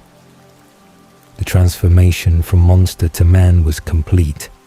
Damon Salvatore redeemed through love and sacrifice and the consistent choice to be better, even when being better was difficult and painful and required him to confront his own darkness and his own capacity for cruelty and selfishness. He had been villain who learned to be hero, cynic who learned that hope was not weakness, abandoned son who built family from the ruins of his own destruction and his own terrible choices. So rest now, gentle dreamers, with Damon's certainty that change is possible even for those who seem irredeemable, that love is not weakness but the greatest strength, that monsters can find their humanity if someone believes in them enough to demand better, and to wait patiently while they learn to believe in themselves. Let his journey from darkness to light carry you softly into peaceful sleep, where all sins can be forgiven and all wounds can be healed, and all broken things can be made whole again through love and time and the consistent choice to be better than what we were yesterday. May you find the peace Damon found, the love worth living for, the redemption worth fighting for, the humanity worth reclaiming, even after it seems lost forever. May you rest knowing that no one is beyond saving, and that every moment offers opportunity to choose differently and to become the person you are always capable of being, beneath the fear and the pain and the walls built to protect hearts too tender to risk breaking again. Drift now into dreams where all futures are possible and all pasts are forgivable and all presents are filled with the kind of love that transforms monsters into men and cynics into believers and the lost into the found. Good night.